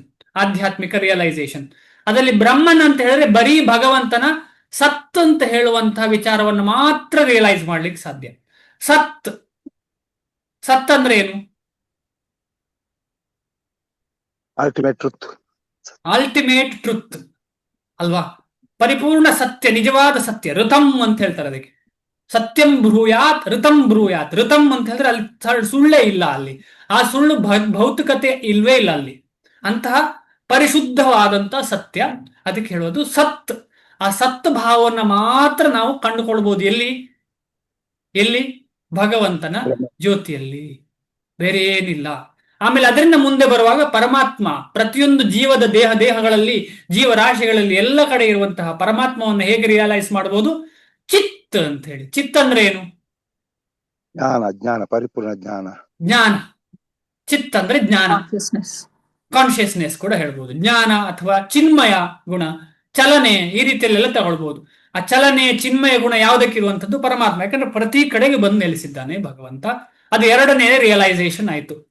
3ನೇ ರಿಯಲೈಸೇಷನ್ ಅಲ್ಲಿ ಮಾತ್ರ 3ನೇದ್ದು ಸಿಗ್ತಾ ಉಂಟು. ಆ 3ನೇದ್ದು ಯಾವುದು? ಆನಂದ. ಯಾವಾಗ ಭಗವಾನ್ ರಿಯಲೈಸೇಷನ್ ಆಗತ್ತೆ, ಭಗವಂತನ ಸಾಕ್ಷಾತ್ಕಾರ ಆಗತ್ತೆ, ಆಗ ಸತ್ ಚಿತ್ ಆನಂದ ಈ 3ರದ್ದು ಕೂಡ ಪರಿಪೂರ್ಣ ರಿಯಲೈಸೇಷನ್, ಸಾಕ್ಷಾತ್ಕಾರ ಆಗತ್ತೆ. ಆದ ಕಾರಣ ಆನಂದ ಸಿಗೋದು ಯಾವಾಗ? ಕೃಷ್ಣ ಸಿಗುವಾಗ ಮಾತ್ರ. ಇಲ್ಲದ್ರೆ ಆನಂದ ಸಿಗ್ಲಿಕ್ಕೆ ಸಾಧ್ಯವೇ ಇಲ್ಲ. ಅದಕ್ಕೋಸ್ಕರವೇ 6ನೇ ಅಧ್ಯಾಯದಲ್ಲಿ ಹೇಳ್ತಾರೆ, ಯೋಗಿ ಆದವ ಯಾವಾಗ ನನ್ನ ಕಡೆಗೆ ತಿರುಗಿ ನನ್ನ ಸೇವೆ ಮಾಡ್ಲಿಕ್ಕೆ ಶುರು ಮಾಡ್ತಾನೆ, ಆಗ ಅವನಿಗೆ ನಿಜವಾದ ಆನಂದ ಸಿಗ್ತದೆ. ನನ್ನ ಯೋಗ ಟೀಚರ್ ಆದವರು ಒಬ್ರು ಹೇಳ್ತಾರೆ, ಅವರ ಹೆಸರು ಕೃಷ್ಣಮಾಚಾರ್ಯರು ಅಂತ ಹೇಳಿ. ಅವ್ರು ಹೇಳ್ತಾರೆ, ನಿಜವಾದ ಯೋಗಿ ಡ್ಯಾನ್ಸ್ ಮಾಡ್ಲಿಕ್ಕೆ ಶುರು ಮಾಡ್ತಾನೆ ಅಂತ ಹೇಳಿ. ಡ್ಯಾನ್ಸ್ ಅಂದ್ರೆ ಹೃದಯ. ನೃತ್ಯತಿ ಯೋಗಿ ಹೃದಯೇ ಧೃತ್ವ ಸುಂದರ ವಪುಷಂ ಲಕ್ಷ್ಮೀಕಾಂತಂ ಅಂತ ಹೇಳಿ. ಅಂದ್ರೆ ಏನ್ ಹೇಳ್ತಾ ಇದ್ದಾರೆ ಅವರು? ಯೋಗ ಪ್ರಾಕ್ಟೀಷನರ್ ಎಲ್ಲ ಮಾಡ್ತಿದಾರಲ್ಲ, ಆಸನ ಗೀಸನಗಳೆಲ್ಲ ಮಾಡ್ತೇವೆ ನಾವು, ಪ್ರಾಣಾಯಾಮ ಎಲ್ಲ ಮಾಡ್ತೇವೆ. ಆದ್ರೆ ಯಾವಾಗ ನಮ್ಗೆ ಕೃಷ್ಣ ಸಿಗ್ತಾನೆ, ಆಗ ನಾವು ನಿಜವಾಗಿ ಹೃದಯದ ಒಳಗಿಂದ ಡ್ಯಾನ್ಸ್ ಮಾಡ್ಲಿಕ್ಕೆ ಶುರು ಮಾಡ್ತೇವೆ, ಕೃಷ್ಣನ ತೃಪ್ತಿಗೋಸ್ಕರ. ಅದು ಈಗಾಗ್ಲೇ ಕೃಷ್ಣ ಪ್ರಜ್ಞೆಯಲ್ಲಿರೋರು ಯೋಗಾಸನಗಾಳೆ ಮಾಡದೇ ಮಾಡ್ಲಿಕ್ಕೆ ಶುರು ಮಾಡಿದ್ದಾರೆ. ಅದಕ್ಕೋಸ್ಕರ ಶ್ರೀಲ ಪ್ರಭುಪಾದರು ಹೇಳ್ತಾರೆ, ನಾವೆಲ್ಲ ಯಾರ್ಯಾರು ಹರೇ ಕೃಷ್ಣ ಮಹಾಮಂತ್ರ ಮಾಡ್ತಿದ್ದೇವೆ, ಭಗವದ್ಗೀತೆ ಓದ್ತಿದ್ದೇವೆ, ಈಗಾಗ್ಲೇ ಯಜ್ಞ, ಯಾಗ, ಯೋಗ ಎಲ್ಲವನ್ನ ಮಾಡಿ ಇಲ್ಲಿ ಬಂದಿದ್ದೇವೆ. ನಾವು ಯೋಗ ಮಾಡಬಾರದು ಅಂತ ಅಲ್ಲ ಉದ್ದೇಶ. ನಾವೆಲ್ಲ ಯೋಗ ಮಾಡೋದು ಯಾವುದಕ್ಕೋಸ್ಕರ? ನಮ್ಮ ದೇಹವನ್ನು ಚೆನ್ನಾಗಿ ಇಟ್ಕೊಂಡು ಭಗವಂತನ ಸೇವೆ ಮಾಡ್ಲಿಕ್ಕೋಸ್ಕರ ನಾವು ಯೋಗ ಮಾಡೋದು. ಬೇರೆ ಯಾವುದೇ ಉದ್ದೇಶ ಇಲ್ಲ ಇಲ್ಲಿ. ಯೋಗ ಮಾಡಿ ನನಗೆ ಸಾಕ್ಷಾತ್ಕಾರ ಆಗತ್ತೆ ಆ ಉದ್ದೇಶ ಅಲ್ಲ. ಹಲ್ಲು ಉಜ್ಜಿ ನನ್ನ ಸಾಕ್ಷಾತ್ಕಾರ ಆಗತ್ತೆ ಅಂತ ಹೇಳಿದ ಹಾಗಾಗತ್ತೆ ಅದ? ಅಥವಾ ಏನೋ ಮಾಡಿ ಇಲ್ಲ, ಹಲ್ಲು ಉಜ್ಜುದು ಕೂಡ ಸಾಕ್ಷಾತ್ಕಾರಕ್ಕೆ ಹೆಲ್ಪ್ ಆಗತ್ತೆ. ಅದೇ ರೀತಿಯಲ್ಲಿ ಯೋಗಾಸನ ಆದಿಗಳು ಅಥವಾ ಯಾವುದೋ ಒಂದು ನಡೆಯೋದು, ಸ್ವಿಮ್ಮಿಂಗ್ ಮಾಡೋದು, ಯಾವನೇ ಇರಲಿ, ಇದೆಲ್ಲವನ್ನ ಮಾಡಬಹುದು. ಆದ್ರೆ ಯೋಗ ಅಂತ ಹೇಳುವಂಥದ್ದು, ಆಸನ ಅಂತ ಹೇಳುದು ಅದಕ್ಕೆಲ್ಲ ಮಿಗಿಲಾದ್ದು. ಯಾಕೆ ಮಿಗಿಲಾದ್ದು ಅಂತ ಹೇಳಿದ್ರೆ ಆ ವಿಚಾರ ಶಾಸ್ತ್ರದಲ್ಲಿ ಬರುವ ಕಾರಣ, ಅದಕ್ಕೆ ಇನ್ನೂ ಹೆಚ್ಚು ಬೆಲೆ ಇದೆ. ಅದು ಸಾತ್ವಿಕವಾದ ಕಾರಣ. ಏನೇ ಇರಲಿ, ಅತ್ಯುತ್ತಮ ಪರಮೋತ್ತಮವಾದ್ದು ಅಂತ ಹೇಳಿದ್ರೆ ನಮಗೆ ಸಿಕ್ಕಿದಂಥ ಒಂದು ದಾರಿ, ಮಾರ್ಗ, ಭಗವಂತನ ಸೇವೆ ಮಾಡಲಿಕ್ಕೆ, ಭಗವಂತನನ್ನ ಕಾಣಲಿಕ್ಕೆ ಸಿಗುವಂತ ಮಾರ್ಗ ಅತ್ಯುತ್ತಮವಾದ್ದು. ಆದ ಕಾರಣದಲ್ಲಿ ಏನು ಸಂಶಯ ಪಡುವ ಅಗತ್ಯ ಇಲ್ಲ ನಮಗೆ ಯಾರಿಗೆ ಕೂಡ. ಅದು 100%. ಸ್ವಲ್ಪಂ ಅಪಿ ಯಸ್ಯ ಧರ್ಮಸ್ಯ ತ್ರಾಯತೆ ಮಹತೋ ಭಯಾತ್ ಅಂತ ಮುಂದೆ ಭಗವಂತ ಹೇಳ್ತಾರೆ. ಈ ಭಕ್ತಿಯನ್ನು ಸ್ವಲ್ಪ ತಗೊಂಡ್ರು ಕೂಡ, ಒಂದು ನಿಮಿಷ ತಗೊಂಡ್ರು ಕೂಡ ಅದರಿಂದ ಮಹಾಭಯದಿಂದ ಹೊರಗಾಗಬಹುದು. ಯಾವುದದು ಮಹಾಭಯ? ಮಹಾಭಯ ಯಾವುದು? ಜರ ಮೃತ್ಯು, ಜನನ ಭೌತಿಕ ಮರಣ ಮರಣ ಮರಣ ಮಹಾ ಚಕ್ರ. ಕರೆಕ್ಟ್. ಮಹಾ ದುಃಖ ಅಂದ್ರೆ ಇದು ಏನು ಭಯ ಅಂತ ಹೇಳಿದ್ರೆ ಅಂದ್ರೆ ಪುನಃ ಜನ್ಮ ಸಿಗುವಂಥದ್ದು. ಆದ್ರೆ ಜನ್ಮ ಸಿಕ್ಕಿ ನಮಗೆ ಪುನಃ ಕೃಷ್ಣನನ್ನು ನೆನಪು ಮಾಡ್ಲಿಕ್ಕೆ ಆಗದಂತಹ ಜನ್ಮ ಸಿಗುವುದಿಲ್ಲ, ಅದೇ ಭಯ. ಜನ್ಮ ಸಿಗ್ಲಿ ತೊಂದರೆ ಇಲ್ಲ, ಆದ್ರೆ ಕೃಷ್ಣನನ್ನ ಸದಾ ಸೇವೆ ಮಾಡುವ ಜನ್ಮ ಸಿಗ್ಬೇಕಲ್ಲ. ಅದು ಹೇಗಾಗ್ತದೆ ಅಂತಂದ್ರೆ ಒಂದು ಸಲ ಕೂಡ ಸ್ವಲ್ಪ ಟಚ್ ಆದ್ರೂ ಸಾಕು ಕೃಷ್ಣಂದು.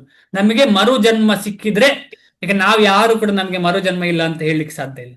ಮರುಜನ್ಮ ನಮಗೆಲ್ಲ ಹೇಗೆ ಸಿಗ್ತದೆ ಅಂತಂದ್ರೆ ಹೆಚ್ಚು ಹೆಚ್ಚು ಕೃಷ್ಣನ ಸೇವೆ ಮಾಡುವಂತ ನೆಕ್ಸ್ಟ್ ಜನ್ಮ ಸಿಗ್ತದೆ ನಮಗೆ. ಅದು 100%. ಅದೇ ದುಃಖದಿಂದ ಹೊರಗೆ ಬರುದು ಅಂತ ಹೇಳಿ ಅದೊಂದು ನಮ್ಮ ಭಾಗ್ಯ. ಅದು ಆ ಭಾಗ್ಯವನ್ನು ನಮಗೆ ಮಾತ್ರ ಸಿಗಬಾರ್ದು, ಎಲ್ಲರಿಗೂ ಸಿಗ್ಬೇಕು ಅಂತ ನಮ್ಮ ಉದ್ದೇಶ ಇರಬೇಕು. ಆದ ಕಾರಣ ನಾವು ಮೇಲೆ ಬರಬೇಕು, ನೇರವಾಗಿ ಕೃಷ್ಣನ ಸೇವೆಗೆ, ನಿರಾಕಾರವಾದಿಗಳ ಹಾಗೆ ಆಗಬಾರದು ಅಂತೇಳಿ ಇಲ್ಲಿ ಶ್ರೀಲ ಪ್ರಭುಪಾದರು ಹೇಳ್ತಾರೆ. ದೇವತೆಗಳು ಅಧಿಕಾರಯುತ ಜೀವಿಗಳು. ವಿಶ್ವಕ್ಕೆ ಶಾಖವನ್ನು ಒದಗಿಸುವುದು, ನೀರನ್ನು ಕೊಡುವುದು, ಬೆಳಕನ್ನು ನೀಡುವುದು ಮೊದಲಾದ ಭೌತಿಕ ಕಾರ್ಯಗಳ ನಿರ್ವಹಣೆ ಮತ್ತು ಮೇಲ್ವಿಚಾರಣೆಗಾಗಿ ಭಗವಂತನು ಅವರನ್ನು ನೇಮಿಸಿದ್ದಾನೆ. ಐಹಿಕ ಲಾಭದಲ್ಲಿ, ಇದೆಲ್ಲ ಮುಂಚೆ ಡಿಸ್ಕಷನ್ ಮಾಡಿದ ಕಾರಣ ಹೇಳ್ತಾ ಇಲ್ಲ, ಮುಂದೆ ಹೋಗ್ತೀನಿ. ಐಹಿಕ ಲಾಭಗಳಲ್ಲಿ ಆಸಕ್ತಿ ಇರುವವರು ವೈದಿಕ ವಿಧಿಗಳಿಗೆ ಅನುಗುಣವಾಗಿ ಹಲವಾರು ಯಜ್ಞಗಳನ್ನು ಮಾಡಿ ದೇವತೆಗಳನ್ನು ಪೂಜಿಸುತ್ತಾರೆ. ಇದಕ್ಕೇನು ಹೇಳ್ತಾರೆ? ಏನ್ ಹೇಳ್ತಾರೆ? 2ನೇ ಅಧ್ಯಾಯದಲ್ಲಿ ಹೇಳಿದಾರ. 2ನೇ ಅಧ್ಯಾಯ 3ನೇ ಅಧ್ಯಾಯ ಏನ್ ಹೇಳಿದ್ದಾರೆ?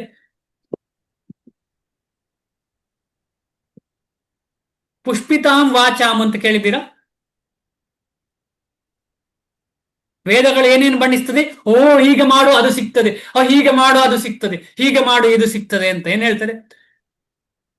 ಆಹಾ, ಆಸೆಯಿಂದ ಅದನ್ನು ಮಾಡ್ಲಿಕ್ಕೆ ಶುರು ಮಾಡ್ತಾನೆ. ನಿಧಾನವಾಗಿ ಅದು ಶುದ್ಧೀಕರಣದ ಪ್ರೊಸೆಸ್. ಆದ್ರೂ ಕೂಡ ನಿಜವಾಗಿ ಜ್ಞಾನ ಸಿಕ್ಕಿದವ ಅದಕ್ಕೆ ಹೋಗ್ಬಾರ್ದು. ನಿಜವಾಗಿ ಭಗವಂತನ ಜ್ಞಾನ ಸಿಕ್ಕಿದವ ಅದಕ್ಕೆ ಹೋಗ್ಬಾರ್ದು. ಸಿಕ್ಕದವನ ಅದು ಮಾಡ್ತಿರ್ತಾನೆ, ಅದು ಮೇಲೆ ಬರ್ಲಿಕ್ಕೆ ಉದ್ದೇಶ. ಆದ್ರೆ ಈಗಾಗಲೇ ಗೊತ್ತಿದ್ದವ ಅಲ್ಲಿ ಹೋಗಿ ಬೀಳಬಾರ್ದು. ಅದಕ್ಕೆ ಪ್ರಬೋಧಾನಂದ ಸರಸ್ವತಿಗಳು ಹೇಳ್ತಾರೆ, ಕೈವಲ್ಯ ನರಕಾಯತೆ ಆಕಾಶ ಪುಷ್ಪಾಯತೆ. ಈ ವೇದದಲ್ಲಿ ಹೇಳಿದಂತಹ ಕಾಮ್ಯ ಕರ್ಮಗಳೆಲ್ಲ ಉಂಟಲ್ಲ, ಅದು ನಿಜವಾಗಿ ವಿಕರ್ಮ ಅಂತ ನಾವು ಮುಂಚೆ 2-3 ಕ್ಲಾಸಿನ ಹಿಂದೆ ಡಿಸ್ಕಷನ್ ಮಾಡಿದ್ದೇವೆ. ವಿಕರ್ಮ ಅದು ಅಂತ. ಈ ಕಾಮ್ಯ ಕರ್ಮಗಳೆಲ್ಲ ಇದೆಯಲ್ಲ, ಅದೆಲ್ಲ ಏನ್ ಮಾಡ್ತದೆ? ನಮಗೆ ಆಸೆ ಕೊಡ್ತೇವೆ, ಹಾಗೆ ಮಾಡು ಹೀಗೆ ಮಾಡು. ಆಕಾಶದಲ್ಲಿ ಪುಷ್ಪ ಅದು ಅಂತ. ಅದರಿಂದ ಏನು ಪ್ರಯೋಜನ ಇಲ್ಲ. ಅದಕ್ಕೆ ಅಲ್ಟಿಮೇಟ್ ರಿಸಲ್ಟ್ ಏನು ಅಂತ ಏನು ಪ್ರಯೋಜನ ಇಲ್ಲ. ನಮ್ಗೆ ಪುನಃ ಪುನಃ ಕಷ್ಟವೇ ಸಿಗುದು ಅಥವಾ ಸುಖ ಸಿಗುದು, ಪುನಃ ಬಂಧನ ಸಿಗುವಂಥದ್ದು. ಕಷ್ಟ ಸುಖಗಳ ಬಂಧನ. ಏನಪ್ಪ ಇದು? ಸುಖವು ಬಂಧನವಾ? ನಮ್ಗೆ ಈಗಾಗಲೇ ಅರ್ಥ ಆಗಿದೆ ಸುಖ ಯಾವ ರೀತಿಯಲ್ಲಿ ಬಂಧನ ಆಗಿದೆ ಅಂತ ಹೇಳಿ. ಐಹಿಕ ಲಾಭಗಳಲ್ಲಿ ಆಸಕ್ತಿ ಇರುವವರು ವೈದಿಕ ವಿಧಿಗಳಿಗೆ ಅನುಗುಣವಾಗಿ ಹಲವಾರು ಯಜ್ಞಗಳನ್ನು ಮಾಡಿ ದೇವತೆಗಳನ್ನು ಪೂಜಿಸುತ್ತಾರೆ. ಅವರನ್ನು ಬಹು ಈಶ್ವರವಾದಿಗಳು, ನಾವೆಲ್ಲರ ಹಾಗೆ ಇದ್ದವರಲ್ವಾ? ಬಹು ಈಶ್ವರವಾದಿಗಳು ಅಂದ್ರೆ ಏನು?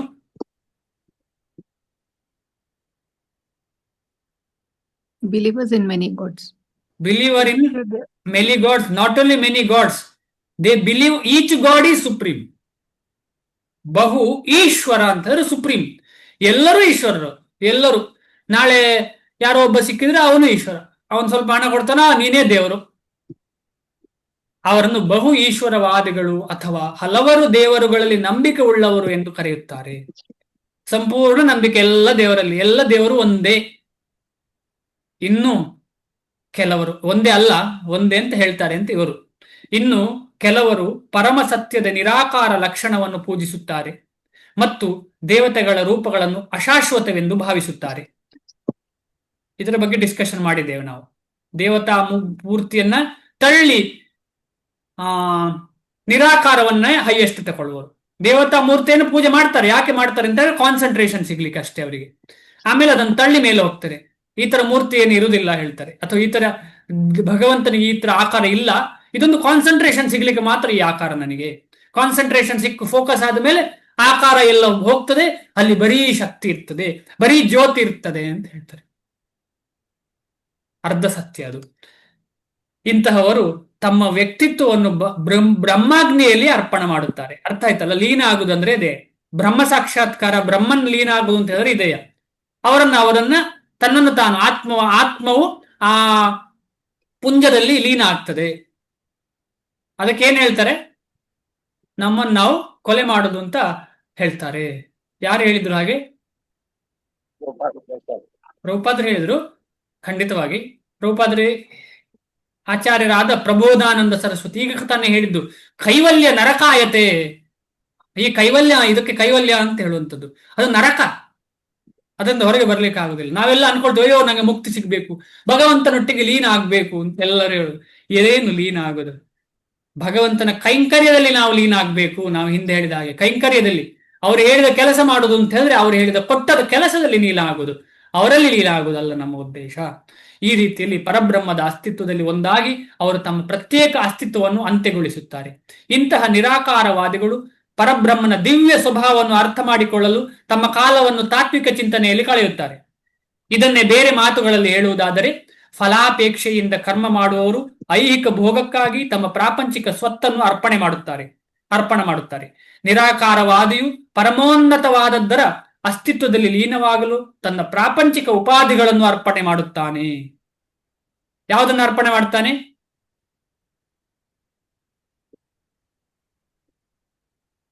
ನಿರಾಕಾರವಾದಿಯು ಪರಮೋನ್ನತವಾದ ಅಸ್ತಿತ್ವದಲ್ಲಿ ಲೀನವಾಗಲು ತನ್ನ ಪ್ರಾಪಂಚಿಕ ಉಪಾಧಿಗಳನ್ನು ಅರ್ಪಣೆ ಮಾಡುತ್ತಾನೆ. ಯಾವುದು ಪ್ರಾಪಂಚಿಕ ಉಪಾಧಿ?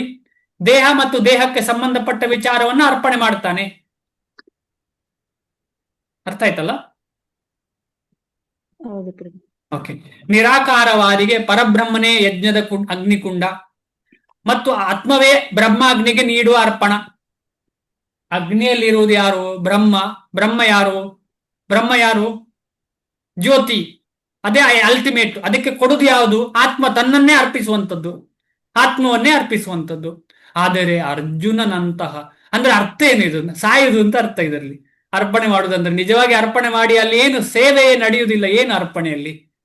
ಆದರೆ ಅರ್ಜುನನಂತಹ ಕೃಷ್ಣ ಪ್ರಜ್ಞೆ ಇರುವವನು ಕೃಷ್ಣನ ತೃಪ್ತಿಗಾಗಿ ಎಲ್ಲವನ್ನು ಅರ್ಪಿಸುತ್ತಾನೆ. ಇದು ತುಂಬಾ ಇದು ಇಂಪಾರ್ಟೆಂಟ್. ಆದರೆ ಅರ್ಜುನನಂತಹ ಕೃಷ್ಣ ಪ್ರಜ್ಞೆ ಇರುವವನು ಕೃಷ್ಣನ ತೃಪ್ತಿಗಾಗಿ ಎಲ್ಲವನ್ನು ಅರ್ಪಿಸುತ್ತಾನೆ. ಎಲ್ಲವನ್ನು ಅಂದ್ರೆ ಏನು? ತನ್ನ ಆತ್ಮವನ್ನು ಅರ್ಪಿಸ್ತಾನೆ, ತನ್ನ ದೇಹವನ್ನು ಅರ್ಪಿಸ್ತಾನೆ, ತನ್ನದಲ್ಲದನ್ನು ಅರ್ಪಿಸ್ತಾನೆ, ಎಲ್ಲವನ್ನು ಅರ್ಪಿಸ್ತಾನೆ. ಇಲ್ಲಿ ಎಲ್ಲವನ್ನು ಅರ್ಪಿಸ್ತಾ ಇಲ್ಲ. ಯಾಕೆಂದ್ರೆ ಅಲ್ಲಿ ಪ್ರೀತಿಯೇ ಇಲ್ಲ. ಅಲ್ಲಿ ಏನಿದೆ? ಇಂದ್ರಿಯ ತೃಪ್ತಿ ಇದೆ. ಆ ಇಂದ್ರಿಯ ತೃಪ್ತಿ ಏನು? ನನಗೆ ಕಷ್ಟ ಇದೆ, ಇನ್ನು ನನಗೆ ಕಷ್ಟವೇ ಬೇಡ, ನನಗೆ ಈ ಜನ್ಮ ಪುನಃ ಪುನಃ ಬರುವುದು ಬೇಡ, ಆದ ಕಾರಣ ನಾನು ನಿರಾಕಾರ ಜ್ಯೋತಿಯಲ್ಲಿ ಒಂದಾಗ್ತೇನೆ ಅಂತ ಹೇಳುವಂತ. ಅದಕ್ಕೆ ಕಾರಣ ಏನು? ಅಹೈತುಕಿ ಭಕ್ತಿ ಕಾರಣ ಅಲ್ಲ, ಇಂದ್ರಿಯ ತೃಪ್ತಿಯ ಕಾರಣ. ಹೈಯೆಸ್ಟ್ ಲೆವೆಲ್ ಆಫ್ ಇಂದ್ರಿಯ ತೃಪ್ತಿ ಅಂತ ಹೇಳ್ತಾರೆ. ಇದಕ್ಕೆ highest level of sense gratification ಅಂತ ಹೇಳ್ತಾರೆ ಶ್ರೀಲ ಪ್ರಭುಪಾದ. ಅದನ್ನ ಓದಿದ್ದೇವೆ ಹಿಂದಿನ ಪರ್ಪೋರ್ಟ್ ಅಲ್ಲಿ. ಎರಡನೇ ಅಧ್ಯಾಯದ ಯಾವುದೋ ಒಂದು ಅಧ್ಯಾಯದಲ್ಲಿ ಓದಿದ್ದೇವೆ. ಅವನ ಐಹಿಕ ಸ್ವತ್ತುಗಳು ಮತ್ತು ಆತ್ಮ ಎಲ್ಲವೂ ಕೃಷ್ಣನಿಗಾಗಿ ಯಜ್ಞದಲ್ಲಿ ಅರ್ಪಿತವಾಗುತ್ತವೆ. ಹೀಗೆ ಅವನು ಶ್ರೇಷ್ಠ ಯೋಗಿ. ಆದರೆ ಅವನು ತನ್ನ ವೈಯಕ್ತಿಕ ಅಸ್ತಿತ್ವವನ್ನು ಕಳೆದುಕೊಳ್ಳುವುದಿಲ್ಲ. ಅವರ ಇಂಡಿವಿಜುವಾಲಿಟಿ, ಭಗವಂತನ ಭಕ್ತರು ಯಾವತ್ತು ಇಂಡಿವಿಜುವಾಲಿಟಿ ಕಳ್ಕೊಳ್ಳುವುದಿಲ್ಲ. ಅವ್ರು ಯಾವತ್ತು ಇಂಡಿವಿಜುವಾಲಿಟಿ ಕಳ್ಕೊಳ್ಳುವುದಿಲ್ಲ. ಅಂದ್ರೆ ಏನು? ಇಂಡಿವಿಜುವಾಲಿಟಿ ಇದ್ರೆ ಮಾತ್ರ ಸೇವೆ ಮಾಡ್ಲಿಕ್ಕೆ ಸಾಧ್ಯ, ಇಲ್ಲದ್ರೆ ಸೇವೆ ಮಾಡ್ಲಿಕ್ಕೆ ಸಾಧ್ಯ ಇಲ್ಲ. ಆದ ಕಾರಣ ಆನಂದ ಅಂತ ಹೇಳುವ ಆನಂದ ಸಿಗುವುದು ಯಾವಾಗ? ಕೃಷ್ಣನ ಸೇವೆಯಲ್ಲಿ. ಬೇರೆ ಹೇಗೆ ಮಾಡಿದ್ರೂ ಸೇವೆಯಲ್ಲಿ ಸಿಗದ ಇರುವಂತಹ ಆನಂದ ಸಿಗ್ಲಿಕ್ಕೆ ಸಾಧ್ಯವಿಲ್ಲ. ಈಗ ನಮಗೆ ಇಲ್ಲಿ ಸ್ವಲ್ಪ ಆನಂದ ಸಿಗ್ತಾ ಇದೆ ಅಂತ ಹೇಳಿದ್ರೆ ಕೃಷ್ಣನ ಸೇವೆ ನಡೀತಾ ಉಂಟು ಅಂತ ಅರ್ಥ. ನಿಜವಾದ ಆನಂದ ಸಿಗುವುದು ಯಾವಾಗ? ಕೃಷ್ಣನ ಭಗವಂತನ ಸೇವೆ ಮಾಡುವಾಗ ಮಾತ್ರ. ಮತ್ತೆ ಯಾವುದೇ ಆನಂದ ಸಿಗಲಿ ಅದು ಕ್ಷಣಿಕವಾದ ಆನಂದ, ಅದಕ್ಕೆ ಒಂದು ಎಂಡ್ ಅಂತ ಇದೆ. ಈಗ ಪರಬ್ರಹ್ಮನಲ್ಲಿ ಲೀನ ಆಗುವುದು ಅಥವಾ ಬ್ರಹ್ಮನ್ನಲ್ಲಿ ಲೀನ ಆಗುವುದಕ್ಕೆ ಬ್ರಹ್ಮಾನಂದ ಅಂತ ಹೇಳ್ತಾರೆ. ಆದ್ರೆ ಅದಕ್ಕೊಂದು ಲಿಮಿಟ್ ಇದೆ. ಯಾವಾಗ ಅದು ಲಿಮಿಟ್ ಏನು? ಆತ್ಮವು ಆ ಬ್ರಹ್ಮನಲ್ಲಿ ಲೀನ ಆದ ಮೇಲೆ ಅಲ್ಲಿ ಅದಕ್ಕೆ ಏನು ಆನಂದವನ್ನ ವ್ಯಕ್ತಪಡಿಸ್ಲಿಕ್ಕೆ ಯಾರಿದ್ದಾರೆ? ಇಲ್ಲ. ನಾವು ಸಿಂಪಲ್ ಉದಾಹರಣೆ, ನಾವು ಸತ್ತ ಮೇಲೆ ನಮಗೆ ಇಷ್ಟೆಲ್ಲ ಆಸ್ತಿ ಮಾಡಿಟ್ಟಿದ್ದೇವೆ, ಯಾರು? ನನಗ ಅಲ್ಲ. ನನಗೇನು ಆನಂದ ಸಿಗ್ತದೆ ಇದರಿಂದ ಸತ್ತ ಮೇಲೆ? ಅದೇ ರೀತಿ ಆತ್ಮವನ್ನೇ ಲೀನ ಮಾಡಿದ ಮೇಲೆ ಆ ಆತ್ಮಕ್ಕೆ ಏನು ಆನಂದ? ಆ ಆನಂದದಲ್ಲೇ ಲೀನ ಆಯ್ತದ. ಅಲ್ಲಿ ಆನಂದ ಇಲ್ಲ. ಆನಂದ ಇಲ್ಲ ಅಂತ ಹೇಳಿದ್ರೆ ಆ ಆನಂದ ಇಲ್ಲ ಅಂದ್ರೆ ಆನಂದ ಇಲ್ಲ ಅಲ್ಲ, ಆನಂದದ ಒಂದು ವಿನಿಮಯವೇ ಇಲ್ಲ ಅಲ್ಲಿ. ಆದ ಕಾರಣ ಆ ವಿನಿಮಯದಲ್ಲಿ ಎಲ್ಲಿ ಇರುವುದು ಅಂತ ಹೇಳಿದ್ರೆ ಭಗವಂತನ ಸಾಕ್ಷಾತ್ಕಾರದಲ್ಲಿ ಮಾತ್ರ. ಆ ಭಗವಂತನ ಸಾಕ್ಷಾತ್ಕಾರದ ವಿನಿಮಯವನ್ನ ನಮಗೆ ಭಗವಂತನ ಸಾಕ್ಷಾತ್ಕಾರ ಆಗದೇ ಸಿಗೋ ಹಾಗೆ ಮಾಡಿದವರು ಶ್ರೀಲ ಪ್ರಭುಪಾದರು. ನಮಗೆಲ್ಲ ಮಾಡೋ ಅವಕಾಶ ಕೊಟ್ಟಿದ್ದಾರಲ್ಲ, ನಮಗೆ ಭಗವಂತನ ಸಾಕ್ಷಾತ್ಕಾರ ಆಗ್ಲಿಲ್ಲ, ಆದರೆ ಭಗವಂತನ ಸೇವೆ ಮಾಡುವ ಅವಕಾಶ ಈಗಲೇ ಸಿಕ್ಕಿದೆ. ಇದು ನಮ್ಮ ಭಾಗ್ಯ. ಇಷ್ಟು ಹೇಳಿ ಇವತ್ತು ಈ ಶ್ಲೋಕಕ್ಕೆ ನಿಲ್ಸೋಣ ಕ್ಲಾಸು. ಏನಾದ್ರೂ ಪ್ರಶ್ನೆ ಅಥವಾ ಏನಾದ್ರೂ ಸಂಶಯ ಇದ್ರೆ ಡಿಸ್ಕಷನ್ ಮಾಡೋಣ ಒಂದು 5 ನಿಮಿಷ.